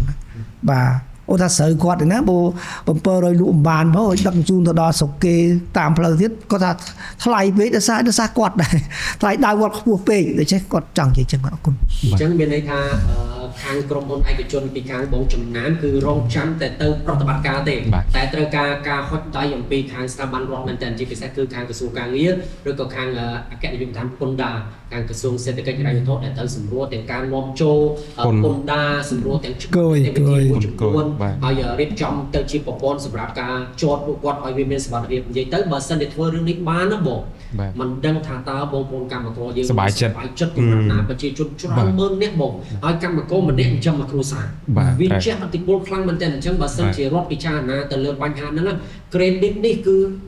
បាច់ចាំនិយាយខាងបាក់ណាទេរងជាប់ទាំងអស់បាត់ហើយអញ្ចឹងកន្លែងហ្នឹងគឺចាក់ខុស podcast ពិតជាចង់ឃើញលទ្ធផលមួយនឹងចេញមែនទែនពីសំណុំពរពីពួកយើងហើយនឹងជាបងវិក្កាមនៅខាងក្រុមហ៊ុនឯកជននិងបងចត្រាអាចចូលទៅបន្តទៀតបងអ្វីដែលយើងបានលើកនេះគឺចាប់អារម្មណ៍ប៉ុន្តែខ្ញុំសូមបកទៅបញ្ហាផ្លែដឹងជូនយើងដដែលណាយើងបានជជែករឿងនេះច្រើនហើយខ្ញុំគិតថាសំណុំពរនេះគឺល្អដូចគ្នាដែរបើសិនជាបានទៅខាងដឹងឮដល់ក្រសួងប៉ុន្តែបងនៅតកតនឹងការដឹកដូចយើងដឹងហើយថាបើសិនជាយើងប្រែคลายការដឹងជូនរបស់យើងតែផ្លូវទឹកឬក៏យើងអាចថាពឹងផ្អែកតនៅអនាគតទៅយើងពឹងផ្អែកទៅលើផ្លូវរថភ្លើងអញ្ចឹងណាចឹងចង់មិនចង់វានឹងប៉ះពាល់ដល់អ្នកធ្វើដំណើរឬក៏ម្ចាស់រថយន្តធ្វើឡានក្រុមហ៊ុនដឹកជូនតាមផ្លូវគោកហើយអញ្ចឹងអាបញ្ហាហ្នឹងយើងត្រូវប្រឈមជាមួយពួកគាត់ចឹងមិនត្រូវដោះស្រាយយ៉ាងម៉េចបញ្ហាហ្នឹងអរគុណ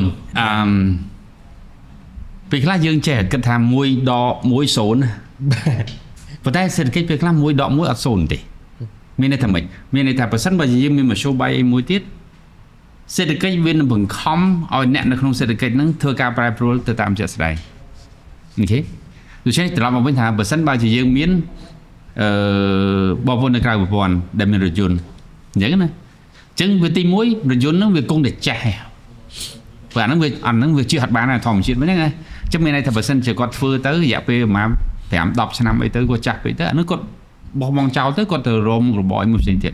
ប៉ុន្តែត្រូវចាំថានៅពេលដែលថ្លៃដើមយើងធ្លាក់ចុះសេដ្ឋកិច្ចយើងកើនឡើងមានន័យថាមានមុខរបរច្រើនផ្សេងទៀតយកមកបំពេញពីគ្រាន់តែเขาដូរទៅពីធ្វើអ្នកបើកឡាននោះគាត់ធ្វើស្អីមួយផ្សេងទៀតទៅទីហោចឹងណាស្អីមួយផ្សេងទៀតទេប៉ុន្តែចង់និយាយថាពេលដែលសេដ្ឋកិច្ចយើងកើនមានន័យថាអាចំណូលវាកើនមានការងារវាកាន់តែច្រើនហើយអញ្ចឹងចាំគាត់ដូរពីនេះមួយទៅធ្វើអីមួយផ្សេងទៀតទេប៉ុន្តែបើនិយាយពីចំណូលវាកើនណាជំនួយការងារវាកើនឡើងពេលសេដ្ឋកិច្ចយើងកើនឡើងចឹងត្រឡប់មកវិញថាវាអត់ជាបញ្ហាទេពេលសំខាន់បើសិនជាខាងក្រសួងយើងមានវិធានការដ៏ល្អនឹងទៀតកាន់តែប្រសើរមានន័យថាយើងអាច up skill មានន័យថាធ្វើឲ្យគាត់មានជំនាញមួយផ្សេងទៀតអូខេឬក៏ upgrade ដែលធ្វើឲ្យប្រសើរឡើងអញ្ចឹងបើសិនអមថាយើងយល់ពីចរន្តវាហ្នឹងអញ្ចឹងយើងអាចបដូរទៅគាត់ពីបើកឡានដឹកទំនិញទៅជាបើកឡានដូចខាងបងដឹកជូនអ្នកដំណើរណាព្រោះហេតុអីខ្ញុំតាមពិតខ្ញុំមួយចង់សួរបងចំណានថាបងចំណានបានត្រៀមហេតុនៅបើសិនជា project Funon កើតឡើង project Funon យើងសន្លឹងតែមួយគត់ដែលយើងគិតណាតាក់ទងជាមួយដឹកទំនិញប៉ុន្តែតាមពិតខ្ញុំគាត់បើសិនជាខ្ញុំនៅស្រុកខ្មែរណាខ្ញុំត្រៀមទិញយ៉ាតមួយទៅឲ្យហើយទិញយ៉ាប់អូខេមានន័យថាទិញអាកប៉ាល់ទួយដែលយើងធ្វើដំណើរនោះព្រោះហេតុអីឥឡូវនេះយើងចង់ទៅលេងសមុទ្រយើងត្រូវទៅជិះតាមលបឿនលឿនណាបងណាចុះបើសិនជាមាន project Funon ឬអីដែលខ្ញុំទៅនេះខ្ញុំជិះទូពីហ្នឹងចេញទៅសមុទ្រហើយតាមផ្លូវមិនស្អាតមិនដឹងណាតាមផ្លូវមិនស្អាតអញ្ចឹងតាមពិតអានឹងគឺជាផលិតផលនៃផលិតផលទេសចរមួយបាត់នេះផលិតផលទេសចរមួយបាត់មានន័យថា project Funon មិនមែនគ្រាន់តែទំនិញទេអាចធ្វើដឹកតំណែងដំណើរនៅតាមនៅទីបានមនុស្សមួយចំនួនគេចង់អ្នកណាគេចង់ទទួលបានបទពិសោធន៍ថ្មីមិនដឹងទេជីកណូតទូចមួយអវទូចមួយទៅដល់សមុទ្រទៅស្ទួយត្រីសមុទ្របានតែ5ម៉ោងជិះត្រឡប់មកវិញអ្នកណាមិនចង់បានអារម្មណ៍អញ្ចឹងមែនទេឥឡូវរហថ្ងៃយើងចង់ជិះស្ទួយយើងចង់ទៅស្ទួយយើងត្រូវជិះទៅដល់កំពង់សោមកោះកុងបានទៅបានចុះបើយើងជិះហើយស្ទួយបដាទៅតាមនេះគឺជាការជំរុញមួយគឺមានន័យថាម៉េចproject Funon មិនមែនតែជំនួយក្នុងការទៅដឹកទំនិញទេសូម្បីតែអ្នកដំណើរក៏អាចនឹងកើតឡើងដែរនេះអ្នកដែលមានលទ្ធភាពគាត់អាចនឹងទិញកូនវ៉ាទុកសម្រាប់ជិះទៅដល់ទឹកសមុទ្រអ្នកណាគេមិនចង់ enjoy មិនចង់ទទួលបានអារម្មណ៍ល្អនៃការនេះអានោះគឺជាផលិតផលមួយបាត់ឃើញទេឃើញវាចំណេញចឹង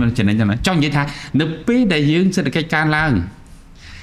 មានន័យថាចំណូលវាកើនឡើងការងារវាកើនឡើងវាចេះតែមានកើនឡើងហើយកើនឡើងណាអូខេអញ្ចឹងត្រឡប់មកវិញថាវា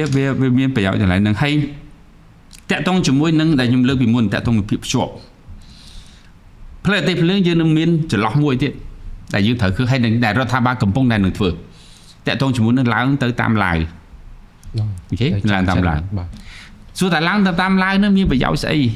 ប្រយោជន៍ទី1ឡាវគឺជាគេហៅថា landlock មានន័យថាដីដែលគ្មានសមុទ្រប្រទេសដែលគ្មានសមុទ្រ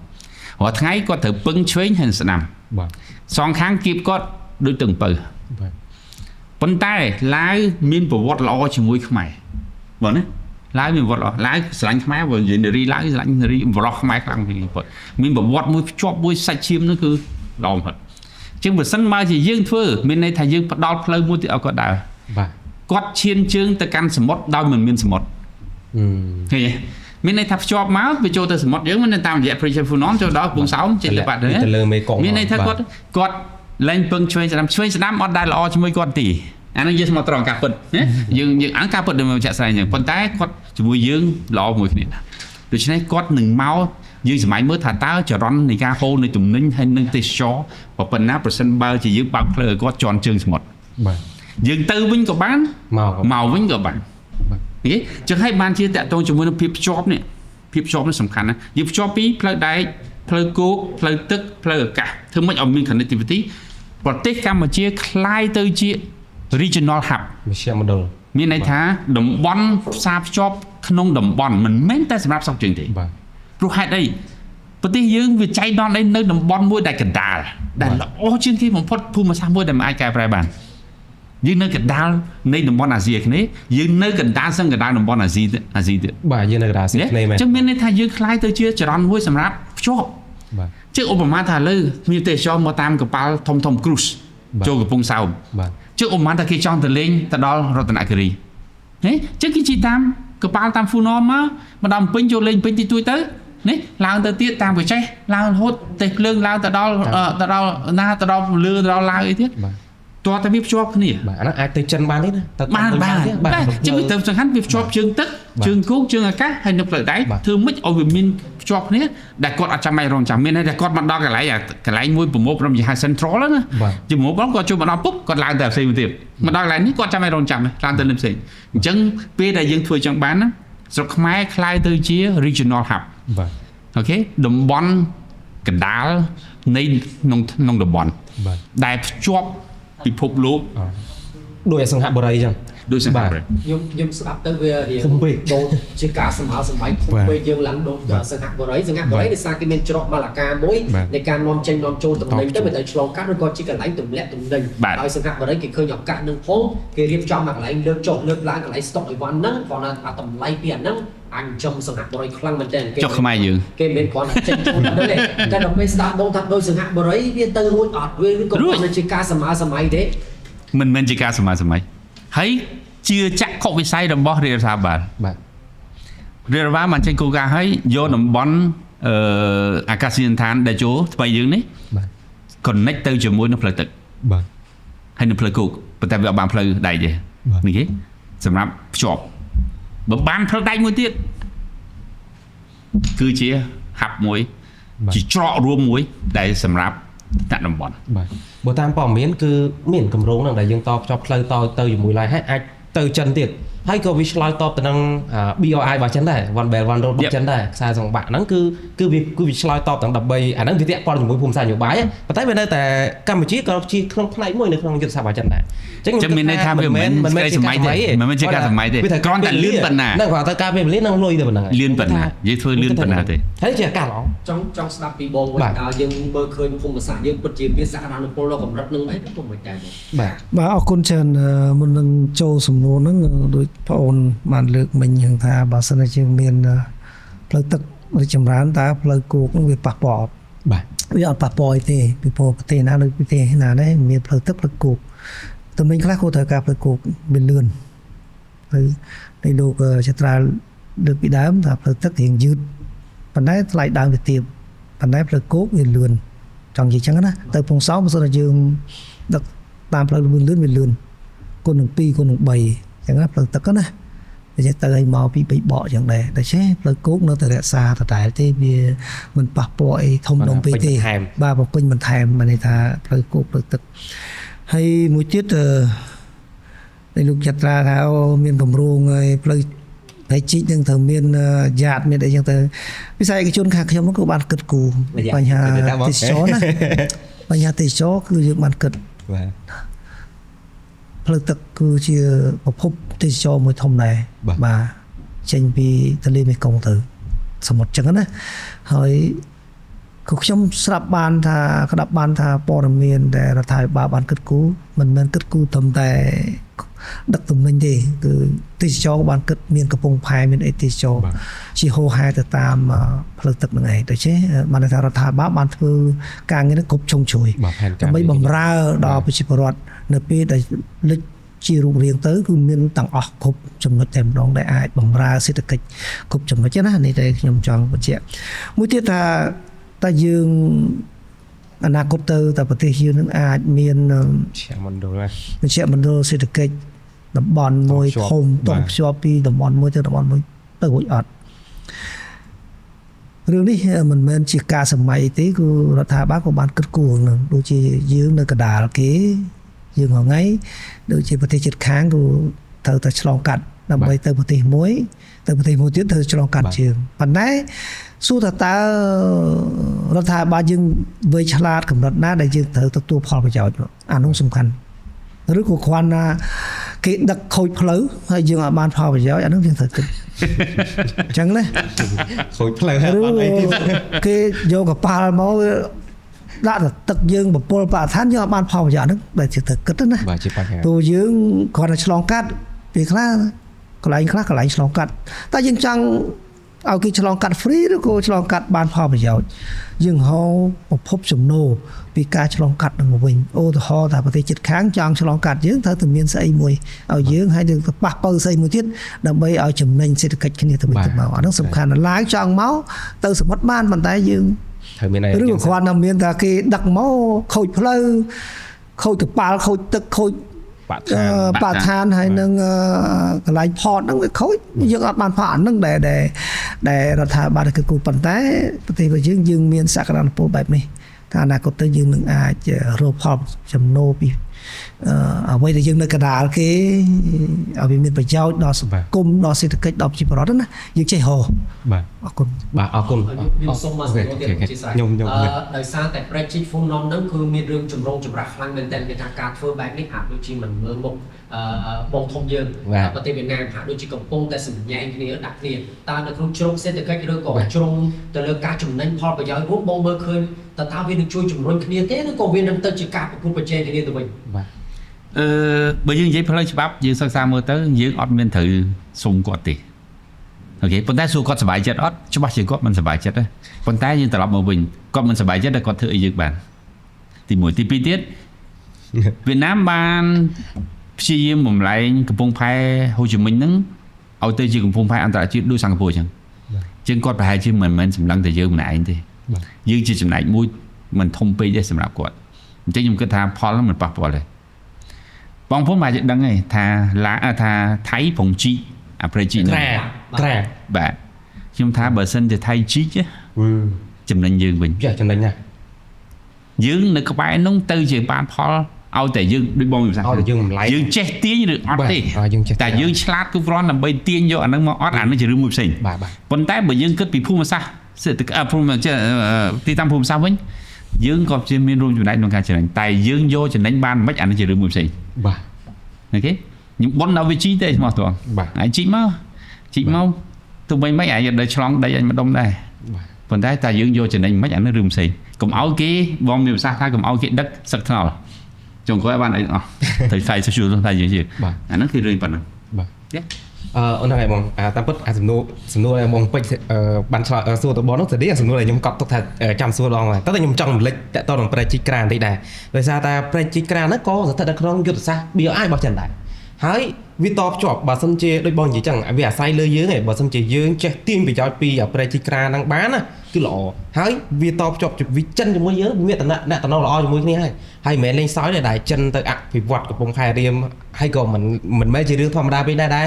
ចិនអភិវឌ្ឍកំពង់សោមនោះអញ្ចឹងវាស្ថិតជាក្នុងយុទ្ធសាស្ត្ររយៈពេលវែងរបស់គេប៉ុន្តែខ្ញុំចង់សួរតទៅនឹងបញ្ហានៅវៀតណាមនៅសំណួរមុនដែលបងបានលើកឡើងពាក់ព័ន្ធនឹងការប្រើបច្ចេកទេសឡុកទឹកណាអញ្ចឹងដោយសារតែយើងស្ថិតនៅលើវៀតណាមនៅតាមយើងបើសិនជាយើងប្រើបច្ចេកទេសក្នុងការឡុកទឹកដើម្បីលើកដាក់នីវារបស់យើងឬក៏របៀបដឹករបស់យើងណាចុះវាអាចប៉ះពាល់លំហូរទឹកទន្លេមេគង្គទៅដល់វៀតណាមហើយរឿងនេះក្នុងការយើងជីកប្រេជីកPhonomបញ្ហានេះគឺជាបញ្ហាចម្បងធំដែលស្កូឡានិងរដ្ឋាភិបាលនោះគឺព្រួយបារម្ភខ្លាំងមែនទែនវាអាចប៉ះពាល់ទៅលំហូរទឹកធម្មជាតិរបស់ទន្លេមេគង្គនៅវៀតណាមនិងអាចប៉ះពាល់ដល់វិស័យកសិកម្មវៀតណាមទាំងមូលមកនៅកម្ពុជាក្រោមបងគិតថាបញ្ហានេះវាមិនមែនទូចទេអញ្ចឹងយើងអាចធ្វើទៅរួចអត់ទី1រាល់ថ្ងៃហ្នឹងយើងតាំងពីឆ្នាំ2020មកយើងលែងរងផលប៉ះពាល់លើទឹកជំនន់ហើយយើងលែងមានទឹកជំនន់ហើយដោយសារអីមិនមែនដោយសារតែទឹកវាតិចទេដោយសារតែនៅពីលើនោះគេធ្វើវិរិយអគ្គិសនីវាច្រើនមកហើយដូច្នេះទឹកវាកាត់កក់ហើយប៉ុន្តែសួរថាការយើងខ្មែរយើងហាមគេបានអត់យើងហាមគេអត់បានផងយើងហាមឡើងមិនបានឡើងធ្វើប្រហែលតង់ពីលើនឹងមកយើងហាមអត់បានទេដោយសារអីចិនទៀតវាជាច្បាប់ធម្មជាតិវាជាតាមផ្លូវច្បាប់យើងអត់មានសិទ្ធិអីហាមគាត់គេទេគេធ្វើលើដីគេបាទអូខេក៏ប៉ុន្តែយើងមានអនុគណៈកម្មការទន្លេមេគង្គមួយជាយាមធ្វើម៉េចកាត់បន្ថយផលប៉ះពាល់បាទអូខេញ៉ាំកាត់បន្ថយការប៉ះពាល់ហេតុអីយើងពេលខ្លះទឹកគាត់ច្រើនពេកគាត់បើកមកអត់ប្រាប់យើងដាច់ខ្យល់ក្រោមនេះលិចដូច្នេះវាត្រូវមានការសម្របសម្រួលគ្នាហើយយើងត្រៀមដើម្បីបហូរមកមិនដើម្បីកុំឲ្យមានគ្រោះថ្នាក់នេះទាំងអស់នេះអូខេដូចខ្ញុំនិយាយមុនហ្នឹងថាប្រសិនបើយើងទុកនៅកន្លែងឆ្នុកទ្រូក៏គ្មានបណ្ណាគេប៉ះពាល់យើងដែរបើកាលយើងទុកនៅឆ្នុកទ្រូមួយទៀតវៀតណាមទុកបីចង់មិនចង់ក៏ត្រូវតែថយទឹកដែរបាទហ្នឹងវាអាចថយទឹកដែរវាអាចអញ្ចឹងបើយើងធម្មជាតិវាធម្មជាតិណាប្រេជី Phonom នឹងថយមួយសារទៀតប៉ុន្តែសូមប៉ះពាល់ទៅខ្លាំងហើយអត់ទេដោយសារតែខាងគាត់ជាទំនាបគេហៅទំនាប data បាទ data ដូច្នេះ niveau ទឹកគាត់អត់ខុសគ្នាប្រហែលនេះវាគ្រាន់តែរៀងទាបជាងមុនបន្តិចអីចឹងមិនតែមិនប៉ះពាល់ប្រហែលទេនេះគេមិនប៉ះពាល់មិនទេតែសំខាន់យើងទេបើសិនជាយើងធ្វើទំនប់ទឹកនៅបឹងទន្លេសាបបានខ្ញុំមិនតន់និយាយផលខ្ញុំយើងមកពីប្រធានបទយើងនិយាយរឿង logistics យើងក៏ដឹងជូនតែមានផលប្រយោជន៍ធំមួយទៀតយើងនឹងคล้ายទៅជាបឹងចិញ្ចឹមត្រីដ៏ធំជាងគេបំផុតក្នុងពិភពលោកបាទពេញឯងសម័យមើលថាបើមិនសិនជាយើងមានត្រីរាប់លានតោនយកធ្វើអីបាទត្រូវគួយឈរមើលមែនបាទអត់ចេះកែច្នៃទេមែនទេយើងគ្រាន់តែកែច្នៃយកមកដឹងយកលុយទៅណាអស់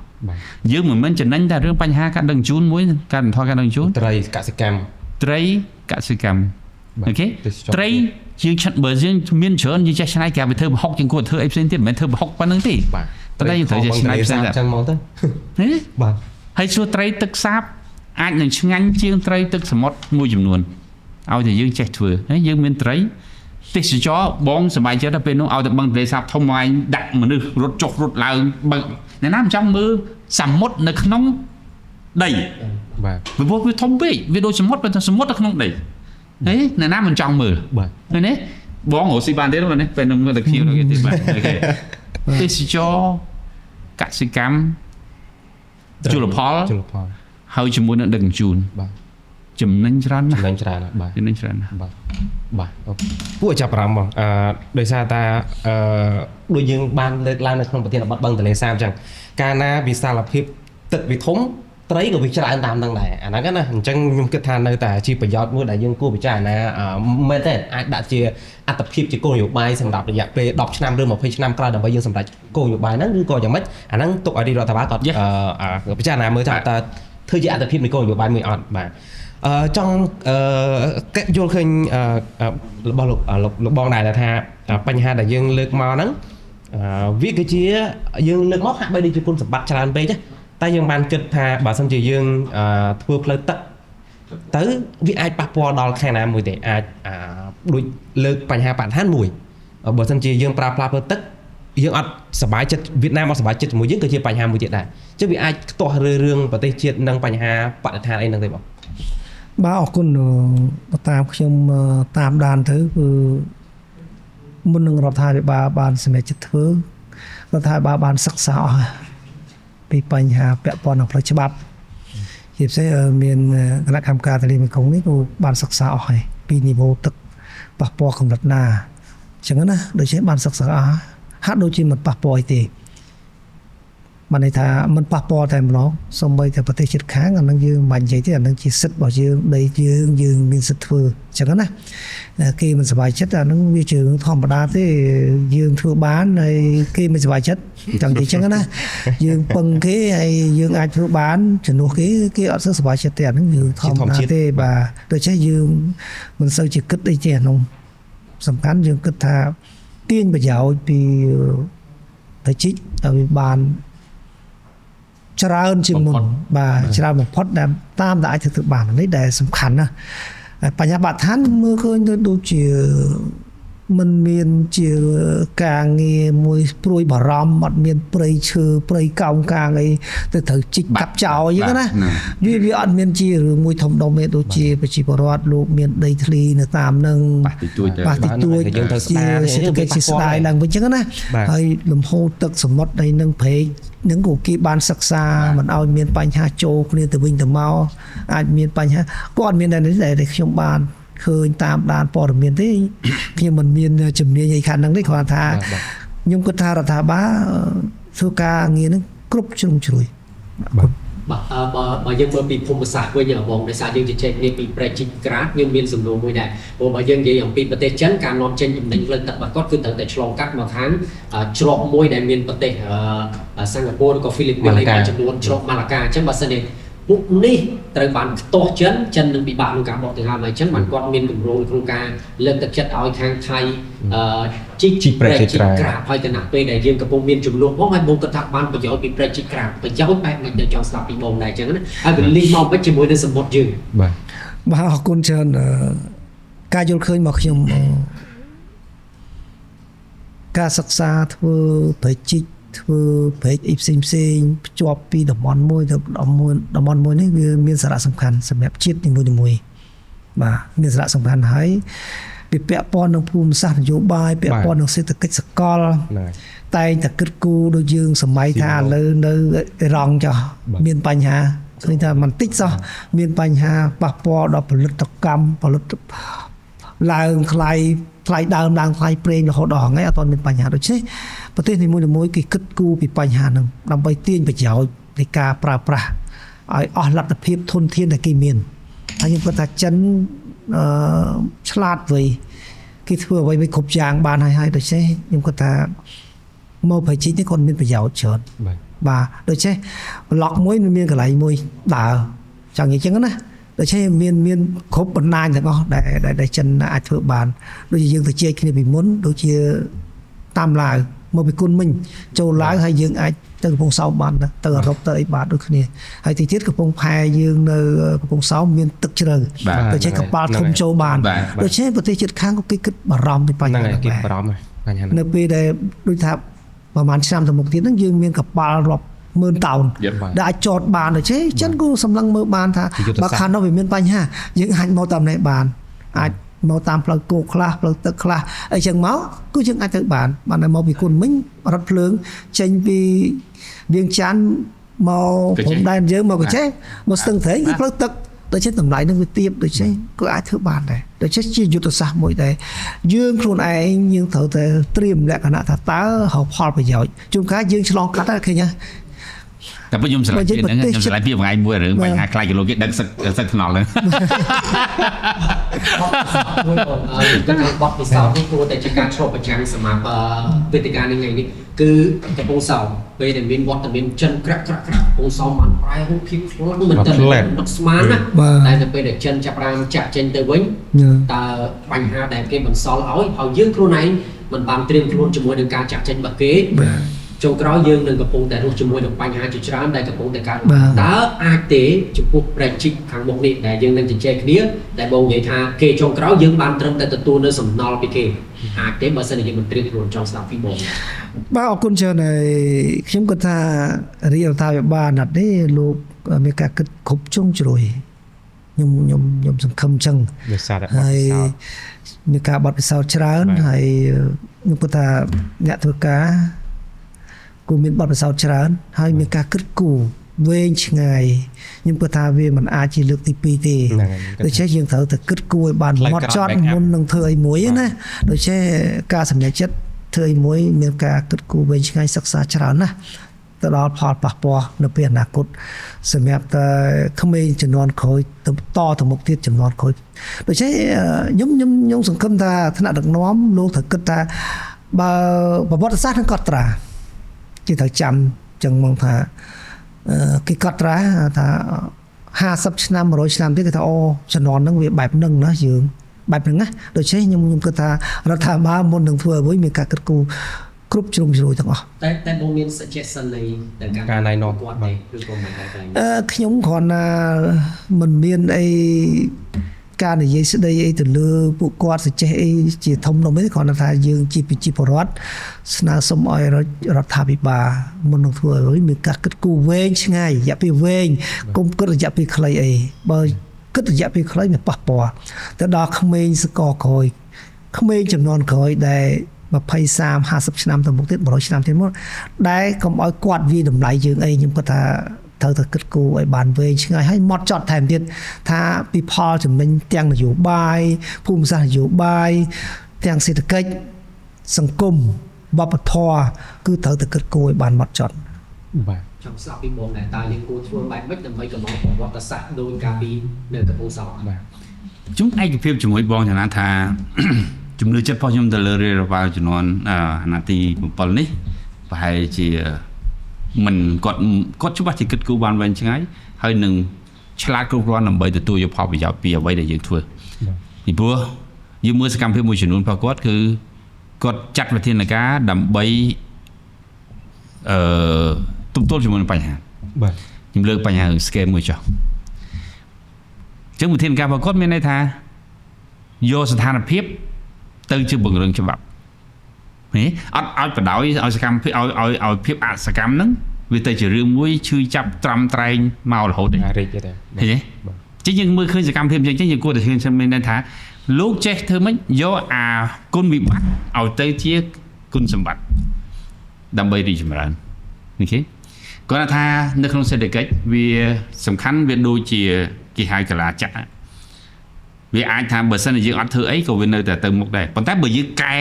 មកជាមួយបន្តិចវាលឿនជាងមុន បាទ ដូចទឹកអញ្ចឹងណាយើងកៅអាដុំថ្មបាំងហ្នឹងកៅត្រូវយើងដោះតែមួយគ្រាប់ទេប៉ុន្តែវុបវាហូរទៅវាទាញខ្លាំង បាទ តែសួរថាតើបើសិនជាយើងមិនដោះវានៅហូរវាហូរតែហូរហិចហិចហ្នឹងវាប៉ុណ្្នឹងឯងសួរថាទៅមុខគាត់ទៅតែបើសិនជាលោកធ្វើកន្លែងណាមួយត្រូវវិញហូរបាក់ទំនប់ហើយខ្ញុំជឿថាខ្ញុំសង្ឃឹមថាអាណត្តិនេះនៅអាណត្តិក្រោយនៅតែអាចឈានចូលដល់ចំណុចហ្នឹងបានខ្ញុំនៅតែមានជំនឿចិត្តចឹង បាទ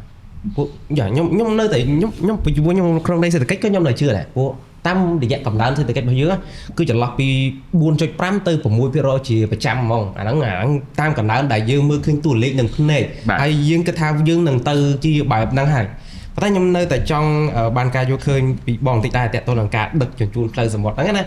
ដែលយើងនិយាយពីយុទ្ធសាស្ត្រនៅទៅអនាគតចុះមិនបើសិនជាចិនគាត់ពិតជាជីកព្រែកការហ្នឹងមែនហើយយើងទាញប្រយោជន៍បានច្រើនពីវានិវាជាច្រើននឹងយើងថានៅពេលនោះវាចូលនៅក្នុងកំពង់ផែនៅកោះកុងកំពង់ផែសេនុយើងអញ្ចឹងចុះនៅពេលនោះខ្ញុំគិតថាវៀតណាមមិនសប្បាយចិត្តជាមួយយើងទេនៅពេលដែលឃើញនិវាដឹកដំណេញនិវាទេសចរជាច្រើនចូលនៅក្នុងកំពង់ផែរបស់កម្ពុជានៅពេលនោះគាត់បាត់ប្រយោជន៍ចឹងខ្ញុំគិតថាយើងត្រូវត្រៀមធ្វើអីដើម្បីមិនប្រកាសទៀតហេតុអីយើងទទួលបានផលប្រយោជន៍កំពង់ផែក្រុងហូជីមិញក៏ទទួលបានផលប្រយោជន៍ប៉ុន្តែយើងមើលពីសក្តានុពលទំហំគេមាន100លាននាក់ហ្នឹងហើយយើងមាន7 10លាននាក់អញ្ចឹងតើយើងគូប្រកួតប្រជែងខ្លាំងជាមួយគេអត់ប្រហែលជាមិនខ្លាំងពេកទេដូច្នេះប្រហែលជាគេចង់ប្រកួតជាមួយសិង្ហបុរីនិងម៉ាឡេស៊ីខ្លាំងជាងបាទអានោះគឺជាគូប្រកួតប្រជែងរបស់គេខ្លាំងជាងយើងស្មៅកំលូតខ្ពស់ពេកយើងហ្មងយើងអត់ត្រូវខ្យល់ទេប៉ុន្តែយើងទទួលបានផលនៅតាមទំហំសេដ្ឋកិច្ចរបស់យើងចំពោះគេយើងទូចប៉ុន្តែចំពោះយើងវិញអាទូចនោះវាធំប៉ុណ្ណឹងវាគ្រប់គ្រាន់ដើម្បីធ្វើឲ្យជាតិយើងនឹងរីកចម្រើនចំពោះខ្ញុំ6-7% ខ្ញុំគេថាបរិយាបាលធ្វើថែមមកទៅយ៉ាងហ្នឹងទៀត7ទៅ10មិនមែនមិនអាចធ្វើបានទេបាទ7ទៅ10% មួយឆ្នាំមិនមែនមិនអាចធ្វើបានទេបាទសំខាន់ដូចខ្ញុំនិយាយចឹងកលាសេដ្ឋកិច្ចឲ្យតែយើងដើរត្រូវដូចខ្ញុំនិយាយរឿងបញ្ហាទំនប់ទឹកចឹងដកអាថ្មណាមួយឲ្យត្រូវវាហូរមកបាក់បាត់សំខាន់រកឲ្យឃើញអាថ្មហ្នឹងអាម្ដុំហ្នឹងវាហេតុណាដកអាត្រូវមកទៅមកហើយធម្មតាកម្លាំងទឹកវាមានន័យថាកាលណាដកជាមួយវាបុកទៅវាធាក់អាផ្សេងទៀតទម្លាយមកបាទឲ្យតែរកអាម្ដុំហ្នឹងឃើញបាទតែសួរខ្ញុំមួយណាខ្ញុំមិនដឹងទេអាហ្នឹងនិយាយស្ទងប៉ុន្តែប្រសិនបើយើងជួយតាមរយៈវេទិកាយើងតាមរយៈវេទិកាផ្សេងរបស់រដ្ឋាភិបាលបើយើងគួយគិតនាំនេះទៅគិតយើងថាពេលខ្លះយើងនឹងរកវាឃើញបាទហើយនៅពេលយើងរកឃើញសេដ្ឋកិច្ចយើងកុំថាឡើយ 6% 7-9% រយៈពេល10ឆ្នាំទៅមុខទៀតនៅតែត្រូវរួចបាទគួរចា៎ចង់ស្ដាប់ពីបងសម្រាប់ការផ្ញើសារទៅកាន់បាទសារចុងក្រោយដូចជាថ្នាក់ដឹកនាំដែរដោយសារតែបើយើងនិយាយពីភាពជឿជាក់ជាធម្មតាកូនតែងជឿជាក់ឪពុកម្ដាយហើយតែនិយាយពីការព្រួយបារម្ភគឺប្រកបដោយក្នុងចិត្តគឺតែងតែព្រួយបារម្ភដោយសារតែការជឿជាក់នឹងហើយបានបត់ពិសោធន៍យើងនៅកំពង់សោមវាបន្សល់មកដល់ថ្ងៃហ្នឹងអាគារខ្មោចតើអាចទេទៅមុខទៀតយើងនៅតែមានបញ្ហាហ្នឹងទោះបីជាជឿជាក់កម្រិតណាស់ហើយតែយើងអាចមានពាក្យពេចន៍ណាដែលយើងសន្លបទៅឪពុកម្ដាយយើងដែរបាទជាការប្រយ័ត្នទាំងអស់គ្នាបាទអរគុណច្រើនជាចុងក្រោយជាការយល់ឃើញរបស់ខ្ញុំក៏ដូចជាការសំណូមពរទៅដល់មុខរដ្ឋាភិបាលអាចថាយើងសរុបតែម្ដងដើម្បីឲ្យសេដ្ឋកិច្ចយើងរឹងមាំពាក្យថារឹងមាំភាពធន់យើងអត់ត្រូវពឹងគេបាទច្រើនពេកទេយើងពឹងគេបន្តិចទូចបានហើយយើងអាចចេះផលិតខ្លួនឯងអានឹងសំខាន់ជាងគេខ្ញុំធ្លាប់20-30ឆ្នាំមុនក៏ចូលរួមសិក្ខាសាលាច្រើនប្រទេសដទៃទៀតគេមកធ្វើ30ឆ្នាំមុនហើយមានយើងចង់និយាយថា SME គេរីកចម្រើន Yes តើ SME រីកចម្រើនគឺខ្លាំងហើយប្រទេសហ្នឹងខ្លាំងហ្មងខ្លាំងណាស់ពីព្រោះអី SME បង្កើតការងារឲ្យធ្វើឲ្យប្រជាពលរដ្ឋមានការងារធ្វើហើយមនុស្សចេះច្នៃប្រឌិតចេញពី SME នឹងឯងយើងគិតសាមញ្ញថាមានតំបន់មួយគាត់ចេះត្បាញកាទៀលត្បាញក្រមាអញ្ចឹងទៅណាប៉ុន្តែនៅប្រទេសគេ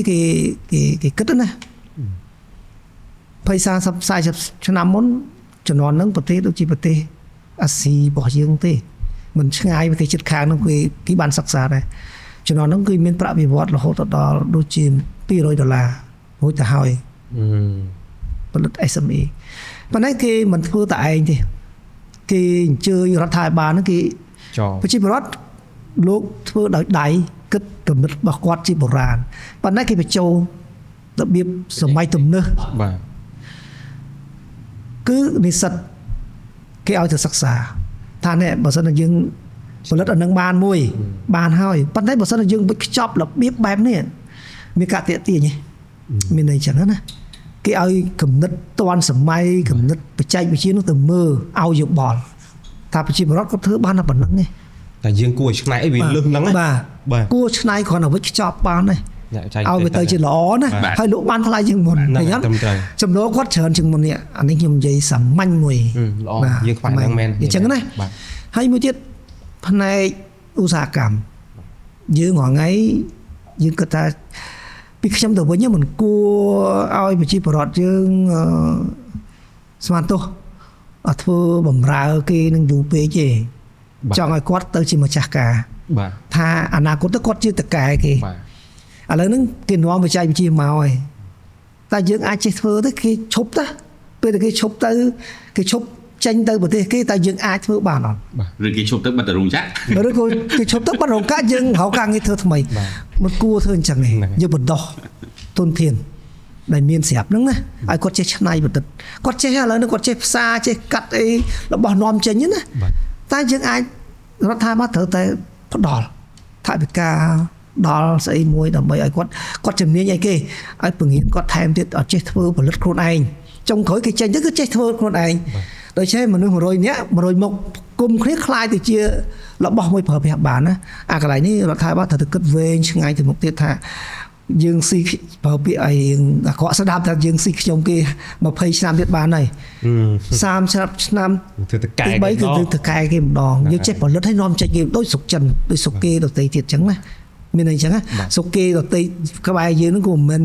គ្រាន់ជាងយើងបានដែរទេមនុស្សដូចគ្នាប៉ុន្តែគេចេះគិតថាយើងខ្ញុំគេ20 40ឆ្នាំបានទៅមុខទៀតយើងធ្វើតកែគេម្ដងឲ្យចេះផលិតចេះកែច្នៃខ្លួនឯងទឹកភ្លើងថោកមានដៃសម្ភារៈលើកទឹកចិត្តគាត់មកមានអីចឹងណាអានេះសាមញ្ញទេបើនិយាយពីផលិតផលហើយយើងគិតពីកាហ្វេយើងកាហ្វេចុះកាហ្វេបើសិនជាយើងទិញកាហ្វេគ្រាប់កាហ្វេខ្ញុំគិតថា1គីឡូប្រហែលជាម្ដង1រៀលផងម្ដងយើងទិញគ្រាប់គេនៅចកាកសិករលក់កាហ្វេឧទាហរណ៍ឥឡូវស្រុកយើងដាំកាហ្វេលក់ចុះឧទាហរណ៍ណាហើយយើងមានហើយមានតែមិនច្រើនមានតែជួខាងនោះណាហើយយើងគិតទៅ1គីឡូគិតថាអាចថា5កាក់ចុះឧទាហរណ៍កាហ្វេណាមកប្រជាពលរដ្ឋគាត់លក់កាហ្វេ1គីឡូ5កាក់ឧទាហរណ៍ស្រាប់តែយើងទិញ5កាក់ហ្នឹងមកចេះឆ្នៃខ្ចប់វិចវាដែលមានឈ្មោះក្រុមហ៊ុនត្រឹមត្រូវអាចលក់1គីឡូ5កាក់អត់អាច1រៀលមែនទេអាចថ្លៃជាងនេះទៀតអាចថ្លៃជាងនេះខ្ញុំថា1រៀលចុះបាទឈ្មោះក្រុមហ៊ុនកល្បីបាទទំនុកចិត្តឬកាហ្វេនឹងល្អគ្រាន់តែវិចខ្ចប់ទេណាពី5កាក់មកខ្ចប់ឲ្យល្អវា1រៀលបាត់អាចលើសហ្នឹងមកថា1រៀលចុះកុំយកច្រើនពេកឃើញអត់គ្រាន់តែយកពីចំការមកដល់ឧស្សាហកម្មកែច្នៃឲ្យទៅជាកាហ្វេហ្នឹងមានការខ្ចប់វិចស្អាតលើស5កាក់បាត់1គីឡូបាទមួយទៀតកាហ្វេ1រៀលនេះដែលយកទៅនេះហាងមួយដែលហាងល្បីយើងនិយាយថាខ្មែរយើងមានបារោនចុះទៅលក់បារោនទិញកាហ្វេនឹងល្អបារោនលក់មួយកែវប្រហែលខ្ញុំអត់ចេះហូបកាហ្វេទេអាចថា$3បាទគ្រាន់តែដូរពីស្ថានភាពមួយទៅស្ថានភាពមួយកន្លែងមួយទៅកន្លែងមួយកាហ្វេនឹងឡើងថ្លៃភ្លាមសាមញ្ញទេញ៉ាំអត់សាមញ្ញទេដូច្នេះយើងរដ្ឋាភិបាលត្រូវគិតអានឹងហ្មងខ្ញុំបារម្ភអីជាងគេគឺកន្លែងហ្នឹងឯងបាទលើសពីនឹងទៀតខ្ញុំបារម្ភដែរប៉ុន្តែវាហួសពីសមត្ថកិច្ចសមត្ថភាពយើងនិយាយបាទចឹងណាប៉ុន្តែយើងត្រូវទៅតាមដានមើលដែរប៉ុន្តែអ្វីដែលខ្ញុំមើលឃើញថាអាចធ្វើបានយើងត្រូវលើកទឹកចិត្តពួកគាត់ថាផលិតកាហ្វេត្រូវតែល្អគុណភាពត្រូវល្អកន្លែងហ្នឹងដើម្បីយកឈ្មោះគេឈ្មោះទៅប្រកួតប្រជែងប្រទេសគេទៅចុះបញ្ជីត្រឹមត្រូវស្តង់ដាមានអញ្ចឹងហើយអ្នកវិចខ្ចប់នោះត្រូវតែស្តង់ដាដែរត្រូវចុះបញ្ជីត្រឹមត្រូវ បានទៅប្រកួតប្រទេសគេចឹងអូល្បីនៅស្រុកខ្មែរឈ្មោះនេះគេខ្ចប់វិច មានអាញាបាន អញមានអាញាបានត្រឹមត្រូវ ស្គាល់ ឃើញអត់ហើយមកញ៉ាំកាហ្វេប្រោនអូល្បីនៅស្រុកខ្មែរអ្នកណាមកស្រុកខ្មែរញ៉ាំប្រោនគឺដឹងល្អរសជាតិមិនចាញ់ប្រទេសគេនេះអស់ហ្នឹងសិតតែការចុះបញ្ជីការស្របច្បាប់ដែលបទដ្ឋានគតិយុត្តគេត្រូវធ្វើវាដូចជាអាមេរិកខ្មែរយើងនៅកពតល្បីលើពិភពលោកឃើញអត់ប៉ុន្តែពេលខ្លះយើងអត់ចេះយកពីផលប្រយោជន៍ពីអាមេរិកដែលមានគុណភាពស្តង់ដារអន្តរជាតិណាទៅលក់គេយកពីយើង1គីឡូ$10ប៉ុន្តែគេយកទៅលក់រហូតដល់$100 $50អានេះដែលយើងបាត់ឱកាសលុយ បាទស្រូវមួយទៀត ឃើញអត់ស្រូវក៏ដូច្នេះអានេះដែលខ្ញុំគិតជាងគេគិតគូជាងគេដើម្បីឲ្យសេដ្ឋកិច្ចយើងរឹងមាំ SME នឹងខ្លាំងគ្រប់តំបន់គ្រប់កន្លែង បាទ គឺខ្លាំងហើយ បាទ បបាយអត់បានទេបបាយអត់បានទេ គេភាពធន់នៃសេដ្ឋកិច្ច ធន់សេដ្ឋកិច្ចខ្លាំងជាងគេហើយនៅពេលដែល SME ខ្លាំងណាអ្នកវិនិយោគធំៗមកគេមកមើលមក បាទ តធនធានគេខ្លាំងណា បាទជំនាញ មានអីទាំងអស់ចូលទៅស្អីក៏មានដែរ អត់តែមិនខ្វល់ អត់ខ្វល់ទេអ្នកវិនិយោគគេគិតណា បាទ វិនិយោគគេគិតថាប្រទេសនឹងមានធនធានអត់ដាក់ 4-500 លានទៅបើយកធនធានគេផ្សេងថ្លៃខ្ពស់ថ្លៃដើមខ្ពស់បាត់ហោះបាត់ឃើញអត់សូម្បីតែផ្សារកាត់ដែកយកប្រទេសគេមកកាត់ដែរមានន័យអីវាអត់ន័យដូច្នេះ product របស់គាត់ការផលិតក៏គាត់មានកម្រិតថ្លៃដើមក៏កាន់តែខ្ពស់ដូចយកជួលអ្នកក្រៅប្រទេសមកជួលតាំងពីស្ថាគារឲ្យនៅតាំងពីបាយទឹកកូនរៀនសូត្រច្រើនណាស់ដូច្នេះខ្ញុំគិតថាមិនគួរទេរដ្ឋាភិបាលត្រូវមើលអានឹងឲ្យបានខ្លាំងមួយទៀតខ្ញុំចាំបានប្រទេសកំពុងតែមានបញ្ហាមួយខ្ញុំឮតាមវិទ្យុតាមមីឌាទេប៉ុន្តែខ្ញុំចាប់អារម្មណ៍គេនិយាយហ្មងថានៅស្រុកខ្មែរទំនំតែខ្លួនឯងនឹងឲ្យគេស្គាល់10-20 ឆ្នាំទៀតវាជារឿងពិតមានន័យថាអាជីវកម្មរបស់ស្រុកយើងណាគេហៅកន្ទឿអាជីវកម្មមានថារីកអត់បានខ្លាចនេះខ្លាចនោះក្រិនណាយើងជឿក្រិនថាក្រិនក៏បានកន្ទឿក៏បានកន្ទឿអាជីវកម្មមានថារីកអត់បានចុះជីខ្លាចគេចាប់គេបងពុននៃច្រើនឃើញអត់ហ្នឹងហើយអាការចុះបញ្ជីមានគេឈ្មោះលើល្បីល្បាញហ្នឹងគេសន្សំយូរហើយសុកគេសន្សំយូរហើយអូថាឥឡូវតរៀនយើងអីចង់ការឈ្មោះតរៀនដែលនាំចេញហ្នឹងមិនទាន់ចុះបញ្ជីផងហ្នឹងអត់ទាន់ស្តង់ដារផងហ្នឹងឃើញអត់គេអត់បារម្ភទេផលិតផលយើងល្អប៉ុណ្ណាក៏ដោយក៏គេនៅតែអត់បារម្ភគេកំណត់ទៀតយ៉ាងណាក៏ដោយគេអត់បារម្ភគឺការ trademark ការចុះបញ្ជីដែលមានគុណភាពដែលគេទទួលស្គាល់ហ្នឹងពួកយើងមិនទាន់ចាប់ផ្ដើមធ្វើផងហ្នឹងយើងល្អប៉ុណ្ណាដែរគឺគេនៅបន្លំបានហ្នឹងបាទ អានេះគេចាប់ផ្ដើមចាំងពី SME ឲ្យរដ្ឋាភិបាលយកចិត្តទុកដាក់គាត់ប្រកែធ្វើអីត្រូវតែយកចិត្តទុកដាក់គាត់ត្រូវថែទាំគាត់ទៅចូលបញ្ជីខ្ញុំលើកទឹកចិត្តចេះមួយចេះពីរពង្រឹងសេវាហ្នឹងឲ្យល្អគុណភាពឲ្យល្អដើម្បីទៅប្រកួតប្រជែងគេហើយយើងទៅរកឃើញនៅថាអ្នកណាកន្លែងណាក៏ទាវឆ្ងាញ់ហើយចុះបញ្ជីអាចប្រទេសណាក៏ល្បីថាអូមកស្រុកខ្មែរទៅញ៉ាំកាទៀវកន្លែងហ្នឹងទៅញ៉ាំបាយស្រូបកន្លែងហ្នឹងយើងអត់តមានស្រុកគេមានណាសូម្បីតែយើងហងៃគឺញ៉ាំរបស់ជប៉ុនហើយកូរ៉េទេមែនអត់មានច្រើនណាហើយគេលក់ដូរចង់50ប្រទេស100ប្រទេសណាឃើញអត់ហើយគេមាន50ឆ្នាំហើយហ្នឹងសួរតែយើងគិតអត់ដូច្នេះអារម្មណ៍របស់ខ្ញុំការគិតរបស់ខ្ញុំធំជាងគឺ SME ហើយបើ SME រឹងមាំវិនិយោគទុនកម្រិតពិភពលោកនឹងមកបាទបើត្រឹមតែផ្សារដែកកាត់ដែកហៅគេមកដែរគេអត់មកទេខុសខ្ពស់ណាស់គេមកធ្វើអីអូខេអរគុណបាទគួរចាប់អារម្មណ៍តែព្រោះនេះ SME នេះដូចខ្ញុំនិយាយចឹងគឺមាននៅតែជាឱកាសហើយ business 99% នៅប្រទេសកម្ពុជាគឺ SME ទាំងអស់ហើយតើខ្ញុំចាប់អារម្មណ៍មួយថាតើយើងអាចឆ្នៃអាកាហ្វេដែលយើងច្រកនៅក្នុងថង់ឲ្យយើងយកកស៊ូមួយចហ្នឹងណាពី11.5 កាក់ហ្នឹងទៅពេចខ្ចប់ឲ្យស្អាតហើយយើងលក់នៅក្នុងម៉ាតតម្លៃ$2-3យ៉ាងម៉េចហ្នឹងគឺសំខាន់ហ្មងគួរតែជែកម្ដងទៀតថ្ងៃណាមួយទៀតរឿងតាក់ទងជាមួយការកែច្នៃខ្ញុំកំពុងតែសរសេរអត្ថបទពីរឿងការកែច្នៃកសិផលនៅស្រុកខ្មែរនឹងខាតប្រមាណនេះប្រហែលជាខ្ទង់$6 billion ក្នុងមួយឆ្នាំ$6,000 លានបាទ$6,000 លានទៅ$8,000 លានក្នុងមួយឆ្នាំបាទណានិយាយរឿងនឹងបានយើងជជែកពីប្រធានបទ SME យូរហើយបាទយូរហើយតែសារថ្ងៃនេះយើងបានជជែកពីប្រធានបទ Logistics សិន SME គឺជារឿងមួយដែលសំខាន់មែនតើបងប្អូន យើងគិតទៅមើលថា SME 99% ច្រើនក៏ប៉ុន្តែមាន SME ជាច្រើនគឺបានដួលហើយ បាទ កាលមុនគាត់នៅសហគ្រាសតូចរៀងគាត់ណា upgrade បន្តិចដួលយកបណ្ដោយវាមានកត្តាជាច្រើនបញ្ហាឈឺចាប់ជាច្រើនដែលបងប្អូនដែលគិតប្រែចាប់ដើមពីអាជីវកម្មអាចនឹងបញ្ហាខាងរដ្ឋផងទៅបញ្ហាខាងពួកគាត់ផងទៅមានរឿងមួយមានតែ concept ពីរហ្នឹងតំណងមែនតើអ្នកដែលធ្វើអាជីវកម្មគាត់តែងតែមានគំនិតមួយតិចតួចថារដ្ឋឲ្យបងប្អូនទៅគឺអត់តម្លាភាពទេអត់មានប្រកួតប្រជែងស្មើគ្នាទេដល់ពេលខាន់សឹបអ្នកនៅក្នុងរដ្ឋតែគាត់ជាអ្នកប្រមូលពន្ធគាត់តែងតែគិតថាពួកនោះគឺជាពួកកិច្ចពន្ធតែពីនេះគឺគាត់កំពុងតែ challenge គ្នាខ្លាំងមែនតើពាក់មុខយកដាក់គ្នាបាទពាក់មុខយកដាក់គ្នាវាអត់បានមាន concept មួយថាពេលដែលខ្ញុំបានបំពេញកាតព្វកិច្ចក្នុងនាមជាអាជីវកម្មក្នុងនាមជាប្រជាពលរដ្ឋបងប្អូនទៅខ្ញុំបានជួយប្រទេសជាតិមួយហ្នឹងវាអត់បានមានអាបេះដូង concept នឹងដុសមកធ្វើឲ្យគាត់និយាយចូលគ្នាបានបាទយើងនឹងជជែកគ្នាជាមួយនឹងអេពីសូតក្រោយទៀតខ្ញុំគិតថានឹងជួបចិត្តមែនទេជាពិសេសពេលដែលបានលើកអំពីទុកលំបាកបងប្អូននៅក្នុងវិស័យ SME ហ្នឹងអញ្ចឹងសារចុងក្រោយទៅកាន់ប្រធានបទ logistics យើងវិញបាទក្រុមជ័យមកទៀតបាទហ្នឹងហើយអរគុណច្រើនហើយហ្នឹងហើយនៅខ្ញុំជឿថារដ្ឋាភិបាលលោកនឹងបន្តធ្វើពីព្រោះដូចខ្ញុំថាអញ្ចឹងថាដោយសារលោកបានបង្កើតជាប្លង់មេនៃប្រព័ន្ធដឹកជញ្ជូននៅស្រុកខ្មែរយើងអញ្ចឹងកាលណាយើងធ្វើអីមានប្លង់មេមានន័យថាយើងបានគិតទូ20ទៅ30ឆ្នាំមុនណាអូខេជូនពរលោកឲ្យបានសម្រេចឲ្យលឿនដើម្បីសេដ្ឋកិច្ចកាន់តែលឿនបាទសូមគ្រប់គ្រងទៅប៉ុណ្ណេះបាទ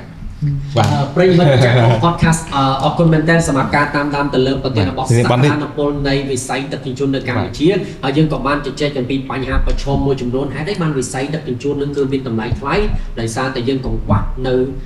រោងចក្រដែលពាក់ព័ន្ធជាមួយនឹងគ្រឿងបង្គុំពាក់ព័ន្ធជាមួយនឹងការជួសជុលការថែរក្សាអញ្ចឹងអាដៃទាំងអស់នៃការនាំចូលមកវាធ្វើឲ្យមានតម្លៃថ្លៃធ្វើឲ្យអ្នកដែលគាត់នៅរកស៊ីនៅក្នុងវិស័យដឹកជញ្ជូនមានតម្លៃថ្លៃដែលជះឥទ្ធិពលយ៉ាងខ្លាំងទៅលើ